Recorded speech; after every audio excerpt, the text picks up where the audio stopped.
ಜಲಪ್ರಳಯಕ್ಕಿಂತ ಮುಂಚಿನ ಕಾಲ. ಜಲಪ್ರಳಯಕ್ಕಿಂತ ಮುಂಚಿನ ಕಾಲ ಅಂದ್ರೆ ಎಲ್ಲಿಂದ ಎಲ್ಲಿವರೆಗೆ? ಎಲ್ಲಿಂದ ಎಲ್ಲಿವರೆಗೆ ಜಲಪ್ರಳಯಕ್ಕಿಂತ ಮುಂಚಿನ ಕಾಲ ಅಂದ್ರೆ ಎಲ್ಲಿಂದ ಎಲ್ಲಿವರೆಗೆ?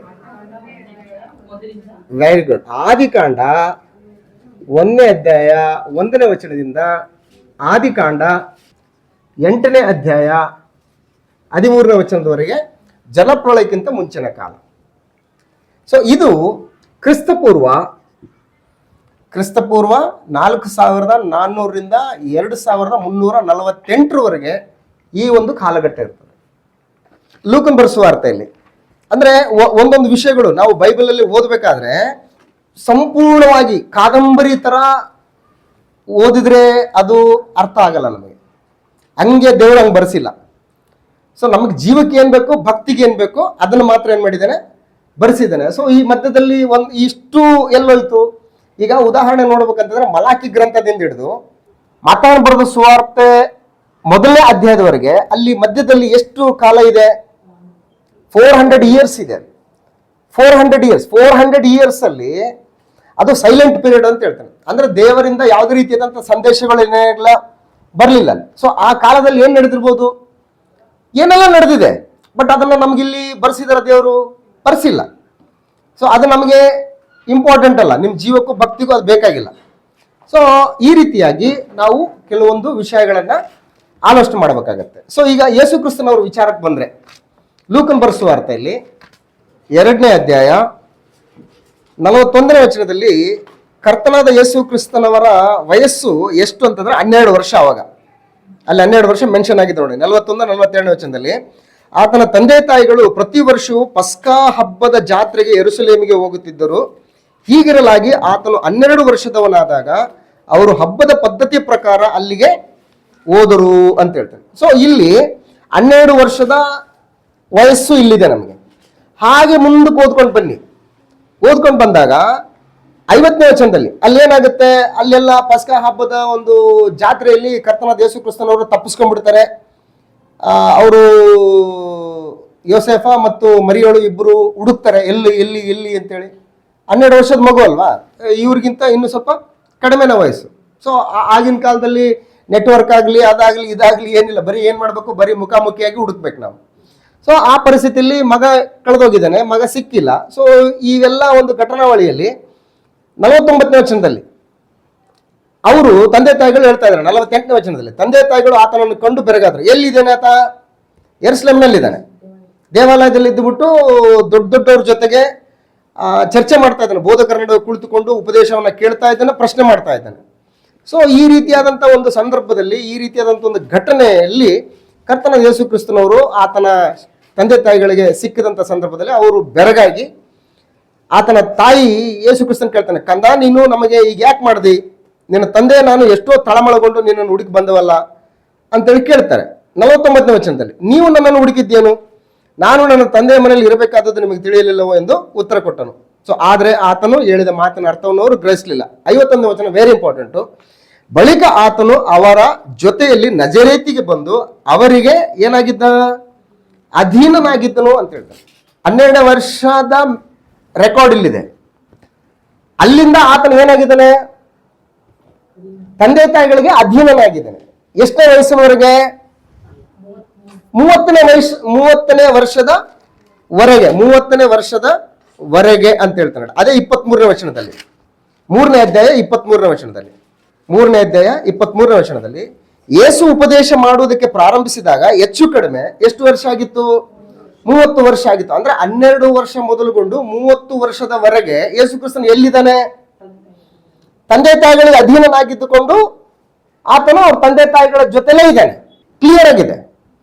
ಇವತ್ತು ತುಂಬಾ ಜನ ಏನಂತಾರೆ, ಓ ಈ ಮಧ್ಯ ಕಾಲದಲ್ಲಿ ಎಲ್ಲಿದ್ದಾನೆ ಯೇಸು ಕ್ರಿಸ್ತನು? ಆತ ಏನ್ ಮಾಡಿದ್ರೆ ಭಾರತಕ್ಕೆ ಬಂದಿದ್ದಾನೆ. ಭಾರತಕ್ಕೆ ಬಂದು ನಮ್ಮ ಗೌತಮ ಬುದ್ಧ, ಅವರು ಮಹಾವೀರ, ಇವ್ರ ಹತ್ರ ಎಲ್ಲ ವಿದ್ಯೆ ಕಲ್ತ್ಕೊಂಡು ನಮ್ಮ ಭಾರತ ದೇಶದ ಎಲ್ಲವನ್ನ ಕಲ್ತ್ಕೊಂಡು ಹೋಗಿ ಅಲ್ಲಿ ಮಾಡಿದ್ದಾನೆ ಅನ್ನುವಂತ ಒಂದು ಬೋಧನೆಗಳು, ಅನಾಲೋಚಿತವಾದಂತ ಆಲೋಚನೆಗಳು ಲೋಕದಲ್ಲಿ ತಿರುಗಾಡುವಂಥದ್ದನ್ನು ನಾವು ಗಮನಿಸ್ತೀವಿ. ದೇವರು ನಮ್ಗೆ ಏನ್ ಇಂಪಾರ್ಟೆಂಟು ಅಷ್ಟನ್ನು ಮಾತ್ರ ಏನ್ ಮಾಡ್ತಾನೆ, ಅಲ್ಲಿ ಮೆನ್ಷನ್ ಮಾಡ್ತಾನೆ ಹೊರತಾಗಿ ಈ ಮಧ್ಯ ಕಾಲದಲ್ಲಿ ಆತ ಏನ್ ಮಾಡ್ತಾನೆ ಇದನ್ನ ತಿಳ್ಕೊಳ್ಳುವಂತ ಅವಶ್ಯಕತೆ ನಮಗಿಲ್ಲ. ನಮಗದು ಬೇಕಾಗಿಲ್ಲ. ನಮ್ಮ ಜೀವಕ್ಕೂ ಭಕ್ತಿಗೆ ಏನ್ ಬೇಕೋ ಅದನ್ನ ದೇವ್ರು ಎಷ್ಟು ಬೇಕೋ ಅಷ್ಟು ಬರೆಸಿದ್ದಾನೆ. ನಾವು ಅಷ್ಟೇ ಜೀರ್ಣಿಸ್ಕೊಳ್ಳೋಕೆ ಒದ್ದಾಡ್ತಾ ಇದೀವಿ ಇವತ್ತು, ಅಷ್ಟೇ ಒದ್ದಾಡ್ತಾ ಇದ್ದೀವಿ. ಸೊ ಇಷ್ಟೆಲ್ಲ ಕೊಟ್ಟಿದ್ದಾರೆ, 66 ಪುಸ್ತಕಗಳನ್ನೇ ಸರಿಯಾಗಿ ಅಭ್ಯಾಸ ಮಾಡಕ್ ಆಗದೇನೆ ಇವತ್ತು ಸಾವಿರಾರು ಲಕ್ಷಾಂತರ ಡಿನಾಮಿನೇಷನ್ಗಳಾಗ್ಬಿಟ್ಟಿದೆವಲ್ಲ. ಅವ್ರನ್ನ ಕಂಡ್ರೆ ಇವ್ರಿಗಾಗಲ್ಲ, ಇವ್ರನ್ನ ಕಂಡ್ರೆ ಅವ್ರಿಗಾಗಲ್ಲ, ಅವ್ರ ಬೋಧನೆ ಒಂಥರ, ಇವ್ರ ಬೋಧನೆ ಒಂಥರ, ಅವ್ರ ವಿಶ್ವಾಸನೆ ಒಂಥರ, ಇವ್ರ ವಿಶ್ವಾಸನೆ ಒಂಥರ, ಅವ್ರ ಆಚರಣೆಗಳೇ ಒಂಥರ, ಇವ್ರ ಆಚರಣೆಗಳೇ ಒಂಥರ. ಮತ್ತೆ ಕರೆಸ್ಕೊಳ್ಳೋದು ಹೆಸರಿಗೆ ಮಾತ್ರ ಎಲ್ಲರೂ ಕೂಡ ಕ್ರೈಸ್ತರೇ. ಎಲ್ಲರ ಹತ್ರ ಇರೋದು ಇದೇ ಬೈಬಲ್, ಎಲ್ಲರ ಹತ್ರ ಇರೋದು ಇದೇ 66 ಪುಸ್ತಕಗಳುಳ್ಳಂತಹ ಬೈಬಲ್, ಎಲ್ಲಾ ಭಾಷೆಗಳಲ್ಲಿ ಇದೇ ಬೈಬಲ್ ಇದೆ. ಇದನ್ನೇ ಜೀರ್ಣಿಸ್ಕೊಳಕ್ ಆಯ್ತಾ ಇಲ್ಲ. ಇನ್ನು ಎಲ್ಲಾನು ಕೂಡ ಬರ್ಸ್ಬಿಟ್ಟಿದೆ ಅಂತಂದ್ರೆ ಇವತ್ತು ಎಲ್ಲಿ ಜೀವ ಪಡ್ಕೊಳ್ತಿದೀವಿ, ಎಲ್ಲಿ ಭಕ್ತಿ ಪಡ್ಕೊಳ್ತಿದೀವಿ, ಎಲ್ಲಿ ನಿತ್ಯ ಜೀವ ಪಡ್ಕೊಳ್ತಿದ್ರು ಜನ. ಅದಕ್ಕೆ ಯೋಹಾನ್ ಬರೆಸುವಾರ್ತೆಯಲ್ಲೇ ಯೇಸು ಕ್ರಿಸ್ತನ ಒಂದು ವಿಷಯವಾಗಿ ಯೋಹಾನನ್ ಏನ್ ಹೇಳ್ತಾನೆ ಅಂತಂದ್ರೆ, ಕರ್ತನಾದ ಯೇಸು ಕ್ರಿಸ್ತನವರ ಜೀವಿತ ಚರಿತ್ರೆಯ ಪ್ರತಿಯೊಂದು ಘಟನಾವಳಿಗಳನ್ನ ಬರಿಬೇಕು ಅಂತಂದ್ರೆ ಈ ಲೋಕದಲ್ಲಿರ್ತಕ್ಕಂತಹ ಪುಸ್ತಕಗಳು ಏನಾಗಲ್ಲ, ನಿಮಗೆ ಸಾಕಾಗಲ್ಲ ಅಂತ ಹೇಳ್ತಾನೆ. ಯೋಹಾನ್ ಬರೆಸುವಾರ್ತೆ 21ನೇ ಅಧ್ಯಾಯ 25ನೇ ವಚನದಲ್ಲಿ, ಇದಲ್ಲದೆ ಯೇಸು ಮಾಡಿದ್ದು ಇನ್ನೂ ಬಹಳವಿದೆ, ಅದನ್ನೆಲ್ಲ ಒಂದೊಂದಾಗಿ ಬರೆಯುವುದಾದರೆ ಬರೆಯಬೇಕಾದ ಪುಸ್ತಕಗಳನ್ನು ಲೋಕವೇ ಹಿಡಿಸಿದೆ ಓದೀತೆಂದು ನಾನು ನೆನೆಸ್ತೇನೆ ಅಂತ ಹೇಳ್ತಾನೆ. ಯಾರು? ಯೋಹಾನ್ ಒಬ್ಬರೇ ಇರ್ತಾರೆ, ಇನ್ನು ಎಷ್ಟು ಜನ ಇದ್ದಾರೆ? 11 ಜನ ಅಪೊಸ್ತಲರು ಇದ್ದಾರೆ. ಮತ್ತೆ ಅವರು ಕೂಡ ಬರೀತೀನಿ ಅಂತಂದ್ರೆ ಒಬ್ಬ ಹೇಳ್ತಾ ಇದ್ದಾನೆ. ಯಾರು? ಯೋಹಾನ ಮಾತ್ರ ಹೇಳ್ತಾನೆ, ನಾನು ಆತ ಮಾಡಿದ್ದು ಎಲ್ಲ ಕಾರ್ಯಕ್ರಮಗಳನ್ನ, ಎಲ್ಲ ಘಟನೆಗಳನ್ನ ನಾನು ಬರಿಬೇಕಂತಂದ್ರೆ ಲೋಕದಲ್ಲಿರ್ತಕ್ಕಂಥ ಪುಸ್ತಕಗಳೇ ಹಿಡಿಸಲ್ಲ, ಅಷ್ಟಿದಾವೆ ಅಂತ ಹೇಳಿ. ಮತ್ತೆ ಇಷ್ಟ ಯಾಕೆ ಬರ್ತಿದ್ದಾನೆ ಅಂತಂದ್ರೆ ಜೀವಕ್ಕೂ ಭಕ್ತಿಗೆ ಏನ್ ಬೇಕೋ ಅಷ್ಟು ಸಾಕು ನಿಮಗೆ. ಕೊರಿಂಥದವರಿಗೆ ಬರೋದ 1ನೇ ಪತ್ರಿಕೆ 10ನೇ ಅಧ್ಯಾಯದಲ್ಲಿ 11ನೇ ವಚನದಲ್ಲಿ ಕೂಡ ಈ ಪಿತೃಗಳ ಕಾಲದಲ್ಲಿ ಮತ್ತು ಧರ್ಮಶಾಸ್ತ್ರ ಕಾಲದಲ್ಲಿ ನಡೆದಂತಹ ಈ ಎಲ್ಲಾ ಘಟನಾವಳಿಗಳನ್ನ ದೇವರು ಯಾಕೆ ಬರೆಸಿಟ್ಟಿದ್ದೇನೆ ಅಂತಂದ್ರೆ ಅವು ನಮಗೆ ಇಂಪಾರ್ಟೆಂಟು, ಅಷ್ಟನ್ನು ನೀವು ನೋಡ್ಕೊಳ್ಳಿ ಸಾಕು, ಅಷ್ಟೇನೆ. ಯಾಕೆ ಅವು ಅಂತಂದ್ರೆ 11ನೇ ವಚನದಲ್ಲಿ ಅವರಿಗೆ ಸಂಭವಿಸಿದ ಈ ಸಂಗತಿಗಳು ನಿದರ್ಶನ ರೂಪವಾಗಿವೆ ಮತ್ತು ಯುಗಾಂತಕ್ಕೆ ಬಂದಿರುವವರಾದಂತ ನಮಗೆ ಏನಾಗಿ ಬರ್ದಿದ್ದಾವೆ? ಬುದ್ಧಿವಾದಗಳಾಗಿ ಬರ್ದಿದ್ದಾವೆ ಅಂತ ಹೇಳ್ತಾನೆ. ಸೊ ಇವೆಲ್ಲ ಬರೆಸಿರೋದು ದೇವ್ರು ಏನಕ್ಕೆ ಅಂತಂದ್ರೆ ನಮಗೆ ಬುದ್ಧಿವಾದಗಳಾಗಿ ಬರೀಬೇಕು ಅಂತ ಹೇಳ್ತಾರೆ. ಸೊ ಪಿತೃಗಳ ಕಾಲದಲ್ಲಿರ್ತಕ್ಕಂತಹ, ಧರ್ಮಶಾಸ್ತ್ರ ಕಾಲದಲ್ಲಿರ್ತಕ್ಕಂತಹ ಈ ಎಲ್ಲ ವಿಷಯಗಳನ್ನು ದೇವ್ರು ಯಾಕೆ ಬರೆಸಿಟ್ಟಿದ್ದಾನೆ ಅಂತಂದ್ರೆ, ಇನ್ನೊಂದು ವಚನ ನೋಡ್ಕೊಂಡ್ರೆ ರೋಮಾಪುರದವರು ಬರೆದ ಪತ್ರಿಕೆ 15ನೇ ಅಧ್ಯಾಯ 4ನೇ ವಚನದಲ್ಲಿ, ರೋಮಾಪುರದವರು ಬರೆದ ಪತ್ರಿಕೆ 15ನೇ ಅಧ್ಯಾಯ 4ನೇ ವಚನದಲ್ಲಿ, ಪೂರ್ವದಲ್ಲಿ ಬರೆದದ್ದೆಲ್ಲ ನಮ್ಮನ್ನು ಉಪದೇಶಿಸುವುದಕ್ಕಾಗಿ ಬರೆಯಲ್ಪಟ್ಟಿತು. ನಾವು ಓದಿ ಸ್ಥಿರಚಿತ್ತವನ್ನು ಆಧರಣೆಯನ್ನೂ ಹೊಂದಿ ರಕ್ಷಣೆಯ ನಿರೀಕ್ಷೆ ಉಳ್ಳವರಾಗಿರುವಂತೆ ಆ ಗ್ರಂಥಗಳು ಏನ್ ಮಾಡಿದ್ದೇವೆ? ಬರೆಯಲ್ಪಟ್ಟಿದ್ದೇವೆ. ಆ ಸ್ಥಿರಚಿತ್ತವನ್ನು ಆಧರಣೆಯನ್ನೂ ಕೊಡುವ ದೇವರು ನಾವು ಕ್ರಿಸ್ತ ಯೇಸುವನ್ನು ಅನುಸರಿಸಿ ಒಂದೇ ಮನಸ್ಸುಳ್ಳವರಾಗಿರುವಂತೆ ನಮಗೆ ದಯಪಾಲಿಸಲಿ ಅಂತ ಹೇಳಿ. ಅಂದ್ರೆ ಯಾಕೆ ಬರೆಯಲ್ಪಟ್ಟಿದೆ ನಮಗೆ ಇವೆಲ್ಲ? ನಾವು ಓದ್ಬೇಕು, ಓದ್ಬಿಟ್ಟು ನಾವು ಆದರಣೆ ಪಡ್ಕೋಬೇಕು, ಆಮೇಲೆ ಸ್ಥಿರಚಿತ್ತನ್ನ ಪಡ್ಕೊಳ್ಬೇಕಂತೇಳಿ ಏನಾಗಿದೆ, ಇಷ್ಟೆಲ್ಲ ಬರೆಯಲ್ಪಟ್ಟಿದೆ ಅಂತೇಳಿ. ಸೊ ಹಾಗಾಗಿ ಎಲ್ಲಿಂದ ಎಲ್ಲಿಗೆ ಅಂದ್ರೆ ಈ ಪಿತೃಗಳ ಕಾಲದಲ್ಲಿರ್ತಕ್ಕಂತಹ ಕೇವಲ 8 ಅಧ್ಯಾಯಗಳು ಹೆಚ್ಚು ಕಡಿಮೆ 2150ಕ್ಕಿಂತ ಹೆಚ್ಚಿನ ವರ್ಷದ ಏನಾಗಿದೆ ಘಟನಾವಳಿಗಳನ್ನು ಇದು ಒಳಗೊಂಡಿದೆ ಅಂತ. ಹೆಚ್ಚು ಕಡಿಮೆ 2250 ವರ್ಷಗಳ ಒಂದು ಚರಿತ್ರೆ ಕೇವಲ ಎಲ್ಲಿ 8 ಅಧ್ಯಾಯಗಳಲ್ಲಿ ನಾವು ಕಾಣ್ತೀವಿ. ಸೊ 8 ಅಧ್ಯಾಯಗಳನ್ನು ಓದ್ಬಿಟ್ಟೆ ನಾನು ಅಂತಂದ್ರೆ ಎಷ್ಟು ವರ್ಷದ ಚರಿತ್ರೆ ಓದಿದಂಗೆ ನಾನು? 2250-300 ವರ್ಷಗಳ ಚರಿತ್ರೆ ನಾನು ಓದಿದ್ದೀನಿ ಅಂತ ಅರ್ಥ.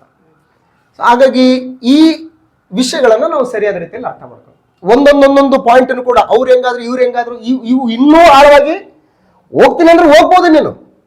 ಬಟ್ ಎಲ್ಲಿ ಸಿಗ್ತದೆ ಮೆಟೀರಿಯಲ್ಸ್ ನಿನಗೆ? ಹೊರಗಡೆ ಬೈಬಲಲ್ಲಿ ಸಿಗಲ್ಲ ನಿನಗೆ. ಇದಕ್ಕೆ ಸಂಬಂಧಪಟ್ಟಂತ ಮೆಟೀರಿಯಲ್ಸ್ಗಳು ಎಲ್ಲಿ ಸಿಗ್ಬಹುದು ಅಂತಂದ್ರೆ ಹೊರಗಡೆ ಸಿಗ್ತವೆ ನಿಮಗೆ. ಅಂದ್ರೆ ಆಯಾ ಕಾಲಘಟ್ಟದಲ್ಲಿ ಇರ್ತಕ್ಕಂತಹ ರಚನೆಗಳನ್ನು ನಾವೇನ್ ಮಾಡಬೇಕು? ದೊಡ್ಡ ದೊಡ್ಡ ಲೈಬ್ರರಿಗಳಲ್ಲಿ ಅಥವಾ ಈ ಲೈಬ್ರರಿ, ನಮ್ಮ ಒಂದು ಲೋಕಲ್ ಲೈಬ್ರರಿ ಸಿಗಲ್ಲ, ಎಲ್ಲಿ ಇಂಟರ್ನ್ಯಾಷನಲ್ ಲೈಬ್ರರೀಸ್ಗಳಲ್ಲಿ ಅವೆಲ್ಲ ಸಿಗ್ತವೆ. ಈಗ ನಮ್ದು ಜಸ್ಟ್ ಒಂದು 78 ವರ್ಷಗಳ ಹಿಂದೆ, 78 ಇಯರ್ಸ್ ಬ್ಯಾಕು, ನಮ್ಮ ಒಂದು ದೇಶವನ್ನ ಸರಿಯಾದಂತಹ ಕಾನೂನು ಚೌಕಟ್ಟುಗಳಲ್ಲಿ ನಡೆಸಬೇಕು ಎಂಬುದಾಗಿ ರಚಿಸಲ್ಪಟ್ಟಂತಹ ಸಂವಿಧಾನದ ಮೂಲ ಪ್ರತಿ ಎಲ್ಲರ ಕೈಯಲ್ಲಿ ಏನಾಗ್ತಾ ಇಲ್ಲ, ಇವತ್ತು ಸಿಗ್ತಾ ಇಲ್ಲ. ಅದು ದೊಡ್ಡ ದೊಡ್ಡ ಮ್ಯೂಸಿಯಂಗಳಲ್ಲಿ ದೊಡ್ಡ ದೊಡ್ಡ ಒಂದು ಸೆಕ್ಯೂರಿಟಿಗೆ ಒಳಪಟ್ಟಂತಹ ಒಂದು ಸ್ಥಿತಿಯಲ್ಲಿ ಅವುಗಳಿದ್ದಾವೆ. ಅವು ಯಾರು ಬೇಕಂದ್ರೆ ಅವರು ಹೋಗಿ ನೋಡಕ್ಕೆ ಆಗಲ್ಲ, ಅವು ಮೂಲ ಪ್ರತಿಗಳು. ಸೊ ಇವುಗಳ ಮೂಲ ಪ್ರತಿಗಳು ನಮಗೆ ಇವಾಗ ಸಿಗೋದು ಬಹಳ ಕಷ್ಟ ಇದೆ. ಸೊ ಹಾಗಾಗಿ ಇವೆಲ್ಲ ತಂಟಕ್ಕೆ ಏನಕ್ಕೆ ಹೋಗ್ತೀರಿ ನೀವು? ನಿಮ್ಗೆ ಜೀವಕ್ಕೆ ಭಕ್ತಿಗೆ ಏನ್ ಬೇಕೋ ಅಷ್ಟು ಮಾತ್ರ ನಾನು ನಿಮ್ಗೆ ಕೊಡ್ತಾ ಇದ್ದೀನಿ ಅಂತ ಹೇಳ್ಬಿಟ್ಟು ದೇವರು ಹೇಳಿ ಈ ರೀತಿಯಾದಂತ ನಮಗೆ ವಿಷಯಗಳನ್ನ ದಯಪಾಲಿಸ್ಕೊಂಡ್ರು. ಸೊ ಹಾಗಾಗಿ ಇವತ್ತು ಜಲಪ್ರಳಯಕ್ಕಿಂತ ಮುಂಚಿನ ಕಾಲದಲ್ಲಿ ನಾವ್ ಏನೇನ್ ಕಾಣ್ತೀವಿ? ನಾವು ಜಲಪ್ರಳಯಕ್ಕಿಂತ ಮುಂಚಿನ ಕಾಲದಲ್ಲಿ ನಂಬರ್ 1 ಸೃಷ್ಟಿಯ ಆರಂಭವನ್ನ ನಾವು ಕಾಣ್ತೀವಿ. ಸೃಷ್ಟಿಯ ಆರಂಭ ಬಹಳ ಅದ್ಭುತವಾದಂತ ಆರಂಭ. ಅದು ಏನಾಗಿತ್ತು ಅಂತಂದ್ರೆ ಬಹಳ ಚಂದವಾಗಿ ಗಮನಿಸಿ. ಆದಿಕಾಂಡ ಪುಸ್ತಕ 1ನೇ ಅಧ್ಯಾಯ 1ನೇ ವಚನದಲ್ಲಿ, ಆದಿಯಲ್ಲಿ ದೇವರು ಆಕಾಶವನ್ನು ಭೂಮಿಯನ್ನು ಉಂಟು ಮಾಡಿದನು. ಭೂಮಿಯು ಕ್ರಮವಿಲ್ಲದೆಯೂ ಬರಿದಾಗಿಯೂ ಇತ್ತು. ಆದಿಸಾಗರದ ಮೇಲೆ ಕತ್ತಲಿತ್ತು. ದೇವರಾತ್ಮವು ಜಲಸಮೂಹಗಳ ಮೇಲೆ ಚಲಿಸುತ್ತಿತ್ತು ಅಂತ ಹೇಳ್ತಾರೆ. ಅಂದ್ರೆ ಭೂಮಿ ಎಲ್ಲಿದೆ? ಸಾಗರ ಇದೆ. ಜಲಸಾಗರದ ಒಳಗಡೆ ಏನಿದೆ? ಭೂಮಿ ಇದೆ. ಭೂಮಿ ಕಾಣ್ತಾ ಇಲ್ಲ. ಆದಿಸಾಗರ ಅಂತ ಹೇಳ್ತಾನೆ ನೋಡಿ. ಏನ್ ಹೇಳ್ತಾನೆ ಅಲ್ಲಿ? ಭೂಮಿಯು ಕ್ರಮವಿಲ್ಲದೆಯೂ ಬರಿದಾಗಿಯೂ ಇತ್ತು. ಆದಿಸಾಗರದ ಮೇಲೆ ಕತ್ತಲಿತ್ತು ಅಂತ ಹೇಳ್ತಾನೆ. ಭೂಮಿ ಕಾಣ್ತಾ ಇಲ್ಲ. ಭೂಮಿ ಎಲ್ಲಿದೆ? ಸಾಗರದಲ್ಲಿದೆ. ಜಲ ಸಮೂಹಗಳ ಒಳಗಡೆ ಇದೆ. ಅದು ಎಲ್ಲಿದೆ ಗೊತ್ತಿಲ್ಲ. ಯಾವ ಸ್ಥಿತಿಲಿದೆ ಗೊತ್ತಿಲ್ಲ. ಯಾವ ಆಕಾರದಲ್ಲಿದೆಯೋ ಗೊತ್ತಿಲ್ಲ ನಮಗೆ. ಬರೀ ಎಲ್ಲೋದ್ರೂ ಕೂಡ ಏನಿದೆ? ನೀರು ನೀರು ನೀರು ನೀರು ನೀರು ನೀರು ತುಂಬಿದೆ. ಆ ನೀರಿನ ಮೇಲೆ ದೇವರ ಆತ್ಮನು ಏನ್ ಮಾಡ್ತಾ ಇದ್ದಾನೆ? ಚಲಿಸ್ತಾ ಇದ್ದಾನೆ. ಓವರ್ಸೀಸ್ ಮಾಡ್ತಾ ಇದ್ದಾನೆ. ಚಲಿಸ್ತಾ ಇದ್ದಾನೆ ಅಂದ್ರೆ ಅರ್ಥ ಏನು? ಓವರ್ಸೀಸ್ ಅಂತ ಅಂದ್ರೆ ಆತನು ಮೇಲ್ವಿಚಾರಣೆ ಮಾಡ್ತಾ ಇದ್ದಾನೆ ಅಂತ. ದೇವರು ಏನ್ ಮಾಡ್ತಾ ಇದ್ದಾನೆ? ಸೃಷ್ಟಿಯನ್ನ ಮಾಡ್ತಾ ಇದ್ದಾನೆ. ಪರಿಶುದ್ಧಾತ್ಮನ ಏನ್ ಮಾಡ್ತಾ ಇದ್ದಾನೆ? ಆ ಒಂದು ಓವರ್ಸೀಸ್ ಮಾಡ್ತಾ ಇದ್ದಾನೆ. ಮೇಲ್ಗಡೆ ಚಲಿಸ್ತಾ ಇದ್ದಾನೆ. ದೇವರ ಆತ್ಮನು ಚಲಿಸ್ತಾ ಇದ್ದಾನೆ. ಸೊ ಮುಂದುವರೆದ ಭಾಗದಲ್ಲಿ ಆತನ ಏನ್ ಹೇಳ್ತಾ ಇದ್ದಾನೆ ಅಂತಂದ್ರೆ, ಫಸ್ಟ್ ಆತನು ಬೆಳಕಾಗಲಿ ಅಂತ ಹೇಳ್ತಾನೆ. ಕತ್ತಲಿತ್ತೆ. ಕತ್ತಲಿಂದ ಆತನ ಏನ್ ಮಾಡ್ತಾನೆ? ಫಸ್ಟ್ ಹೋಗಲಾಡಿಸ್ತಾನೆ. ಕತ್ತಲನ್ನ ಹೋಗಲಾಡಿಸಿ ಬೆಳಕನ್ನ ಮೂಡಿಸ್ತಾನೆ. ಆಮೇಲೆ ಭೂಮಿ ಎಲ್ಲಿಂದ ಬರ್ತದೆ? ಭೂಮಿ ಉಂಟಾಗುವ ತಕ್ಷಣ ನೀರಿನಿಂದ ಏನ್ ಬರ್ತದೆ? ಹಿಂಗೆ ಎದ್ದು ಬರ್ತದೆ ಭೂಮಿ. ಹೆಂಗ್ ಭೂಮಿ ಅಂತಂದ್ರೆ ಬರೀ ಅಲ್ಲೆಲ್ಲಿ ಭೂಮಿ ಬಂತ? ಬರೀ ಎಲ್ಲಾ ಕಡೆ ಭೂಮಿ ಬಂತ? ಸಮುದ್ರದ ಮಧ್ಯದಲ್ಲಿ ದ್ವೀಪಗಳು ಕೂಡ ಏನಾಗ್ತಾ ಇದೆ? ದ್ವೀಪಗಳು ಬರ್ತದೆ. ಅಂದ್ರೆ ನೀವು ಒಂದ್ ಸ್ವಲ್ಪ ಆಲೋಚನೆ ಮಾಡಿ. ಆ ಆದಿಸಾಗರ ಅಂತಂದ್ರೆ ಹೆಂಗಿತ್ತು ಅಂತಂದ್ರೆ ಒಂದು ಬೆತ್ತಲೆಯಾಗಿ, ಏನು ಅಂದ್ರೆ ಏನೂ ಇಲ್ಲ. ಈ ಭೂಮಿ ಉಂಟಾಗ್ಲಿ, ಗಿಡ ಮರಗಳು ಉಂಟಾಗ್ಲಿ ಅಂತಂದ್ರೆ ಡ್ರೆಸ್ ಹಾಕಿದಂಗೆ ಇರ್ತದೆ. ಅದೆಲ್ಲ ಈ ಸೃಷ್ಟಿಗೆ ಏನಾಗಿರ್ತದೆ? ಡ್ರೆಸ್. ಅಲ್ಲೊಂದು ಬೆಟ್ಟ ಇದ್ದಿದೆ, ಇಲ್ಲೊಂದು ಬೆಟ್ಟ ಇದ್ದಿದೆ, ಅಲ್ಲಿ ಗಿಡ ಮರಗಳು, ಇಲ್ಲಿ design design design design design. ಅದಕ್ಕಿಂತ ಮೊದಲು ಹೆಂಗಿದೆ? ಏನಿಲ್ಲ, ಎಲ್ಲ ಖಾಲಿ, ಎಲ್ಲ ಬೆತ್ತಲೆ ಆಗಿದೆ. ಸೊ ದೇವರು ಏನ್ ಮಾಡ್ತಾ ಇದ್ದಾನೆ? ಭೂಮಿ ಒಣನೆಲ್ಲ ಒಂದ್ ಕಡೆ ಆಗು, ನೀರೆಲ್ಲ ಒಂದ್ ಕಡೆ ಆಗು. ಸೊ ಖಂಡಗಳು ಎಷ್ಟಿದೆ ನಮಗೆ? ಖಂಡಗಳು. ಆ ಖಂಡಗಳು ಹೇಗ್ ಬಂದು ಅಂದ್ರೆ ದೇವರು ಏನ್ ಮಾಡಿದಾನೆ? ಉಂಟು ಮಾಡಿದ್ದಾನೆ. ಸಮುದ್ರಗಳು ಎಷ್ಟಿದಾವೆ? ಅರಬ್ಬಿ ಸಮುದ್ರ ಇದೆ, ಆಮೇಲೆ ಪೆಸಿಫಿಕ್ ಸಮುದ್ರ ಇದೆ, ಆಮೇಲೆ ಈ ಕಡೆ ಬಂಗಾಳ ಕೊಲ್ಲಿ, ಆ ಕಡೆ ಎಲ್ಲ ಇದೆ. ಎಷ್ಟೊಂದು ಸಮುದ್ರಗಳಿದೆ. ಅಂದ್ರೆ ಸಮುದ್ರ ಒಂದೇನಾ? ಅಲ್ಲ. ಆ ಕಡೆ ಈ ಕಡೆ ಅಂದ್ರೆ ದೇವ್ರು ಹೆಂಗ್ ಮಾಡಿದ್ರು ಸೃಷ್ಟಿ? ಸ್ವಲ್ಪ ಆಲೋಚನೆ ಮಾಡ್ಬೇಕು. ದೇವರು ಈ ಕಡೆ ಈ ರೀತಿ ಈ ಖಂಡ ಬರಲಿ. ಈಗ ನಾವು ಯಾವ ಖಂಡದಲ್ಲಿದ್ದೀವಿ? ಏಷ್ಯಾ ಖಂಡದಲ್ಲಿದ್ದೀವಿ. ಯುರೋಪ್ ಖಂಡ ಇದೆ, ಆಫ್ರಿಕಾ ಖಂಡ ಇದೆ. ಸೊ ನೋಡಿ ಹೇಗೆ ಉಂಟು ಮಾಡಿದ್ದಾನೆ ದೇವರು. ಸೊ ಅದಕ್ಕೆ ಆತನ ಒಂದು ಸೃಷ್ಟಿಯನ್ನ ನಾವು ಆಲೋಚನೆ ಮಾಡ್ಬೇಕಾದ್ರೆ ಇಲ್ಲಿ ಕೆಲವು ಗ್ರಂಥಕರ್ತರು ಆ ಸೃಷ್ಟಿಯ ವಿಚಾರದಲ್ಲಿ ತಮ್ಮ ಒಂದು ಆಲೋಚನೆಗಳನ್ನ ಯಾವ ರೀತಿ ಅವರು ವ್ಯಕ್ತಪಡಿಸಿದರೆ ಅನ್ನುವಂಥದ್ದನ್ನ ನಾವು ನೋಡಿದ್ರೆ ನಮಗೆ ಬಹಳ ಆಶ್ಚರ್ಯ ಆಗುತ್ತೆ. ಅದನ್ನ ಒಂದ್ಸಾರಿ ನಾವು ಗಮನಿಸೋಣ. ಕೀರ್ತನೆಗಳ ಗ್ರಂಥ 19ನೇ ಕೀರ್ತನೆಯನ್ನು ಒಂದ್ಸಾರಿ ಗಮನಿಸಿದ್ರೆ, ಕೀರ್ತನೆಗಳ ಗ್ರಂಥ 19ನೇ ಕೀರ್ತನೆ, ಆಕಾಶವು ದೇವರ ಪ್ರಭಾವವನ್ನು ಪ್ರಚುರಪಡಿಸುತ್ತದೆ, ಗಗನವು ಆತನ ಕೆಲಸವನ್ನು ತಿಳಿಸುತ್ತದೆ, ದಿನವು ದಿನಕ್ಕೆ ಪ್ರಕಟಿಸುತ್ತಿರುವುದು, ರಾತ್ರಿಯು ರಾತ್ರಿಗೆ ಅರೋಗುತ್ತಿರುವುದು. ಶಬ್ದವಿಲ್ಲ, ಮಾತಿಲ್ಲ, ಅವುಗಳ ಸ್ವರ ಕೇಳಿಸುವುದಿಲ್ಲ. ಆದರೂ ಅವುಗಳ ಪ್ರಭುತ್ವವು ಭೂಮಿಯಲ್ಲೆಲ್ಲ ಪ್ರಸರಿಸಿದೆ. ಅವುಗಳ ನುಡಿಗಳು ಲೋಕದ ಕಟ್ಟ ಕಡೆಯವರೆಗೂ ವ್ಯಾಪಿಸಿರುತ್ತದೆ. ಅಲ್ಲಿ ದೇವರು ಸೂರ್ಯನಿಗೋಸ್ಕರ ಗುಡಾರವನ್ನು ಏರ್ಪಡಿಸಿದ್ದಾನೆ. ಅವನು ತನ್ನ ಮಂಟಪದೊಳಗಿಂದ ಬರುವ ಮೊದಲಿಂಗನೋ ಎಂಬಂತೆ ಹೊರಟು ಬರುವನು. ಅವನು ಶೂರನಂತೆ ತನಗೆ ನೇಮಕವಾದ ಮಾರ್ಗದಲ್ಲಿ ಓಡುವುದಕ್ಕೆ ಉಲ್ಲಾಸಗೊಂಡಿದ್ದಾನೆ. ಆಕಾಶದ ಒಂದು ಕಡೆಯಿಂದ ಹೊರಟು ಮತ್ತೊಂದು ಕಡೆಗೆ ಬರುತ್ತಾನೆ. ಅವನ ಬಿಸಿಲಿಗೆ ಮರೆಯಾದದ್ದು ಒಂದೂ ಇಲ್ಲ ಅಂತ ಹೇಳ್ತಾನೆ. ಅಂದ್ರೆ ಇದನ್ನೆಲ್ಲ ನೋಡಿದ್ರೆ ನಮಗೆ ಏನು ಆಶ್ಚರ್ಯ ಆಗುತ್ತೆ? ದೇವರ ಸೃಷ್ಟಿ ಎಂಥದ್ದು, ದೇವರ ಒಂದು ಆಲೋಚನೆಗಳು ಎಂಥವು. ಆತನ ಸೃಷ್ಟಿಯ ಮುಂದೆ ಮನುಷ್ಯ ಎಷ್ಟರವನು ಅಲ್ಲೇ ಹೇಳ್ತಾನೆ ಗ್ರಂಥದಲ್ಲಿ, ಕೀರ್ತನೆಗಳ ಗ್ರಂಥ 8ನೇ ಕೀರ್ತನೆ 1ನೇ ವಚನದಲ್ಲಿ, ನಮ್ಮ ಕರ್ತನಾದ ಯೆಹೋವನೇ, ನಿನ್ನ ನಾಮವು ಭೂಲೋಕದಲ್ಲೆಲ್ಲ ಎಷ್ಟೋ ಮಹಿಮೆ ಉಳ್ಳದ್ದು.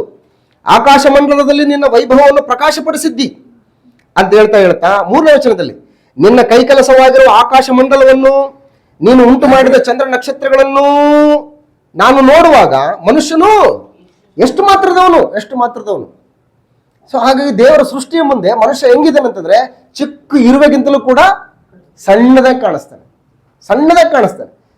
ಜಸ್ಟ್ ಮಾನವನಿಂದ ನಿರ್ಮಿತವಾದಂತಹ ಒಂದು ವಿಮಾನದಲ್ಲಿ ಮೇಲೆ ಒಂದು ಸ್ವಲ್ಪ ಹಾರಾಡ್ತಾ ಇರ್ಬೇಕಾದ್ರೆ ಕೆಳಗಡೆ ಮನುಷ್ಯರು ಏನು ಕಾಣದೇ ಇಲ್ಲ. ಸೊ ಅಂಥದ್ರಲ್ಲಿ ಮನುಷ್ಯ ಈ ಸೃಷ್ಟಿಯಲ್ಲಿ ಆತನು ಎಷ್ಟು ಮಾತ್ರದವನು ಅಂತ ಹೇಳ್ತಾರೆ. ಹಾಗಾಗಿ ದೇವರ ಸೃಷ್ಟಿ ಬಹಳ ಅದ್ಭುತವಾದಂಥದ್ದು.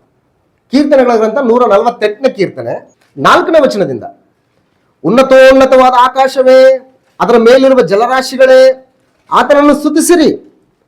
ಅವು ಯೆಹೋವನ ನಾಮವನ್ನು ಸ್ತುತಿಸಲಿ. ಆತನು ಅಪ್ಪಣೆ ಕೊಡಲು ಅವು ಉಂಟಾದವು ಅಂತ ಹೇಳ್ತಾನೆ.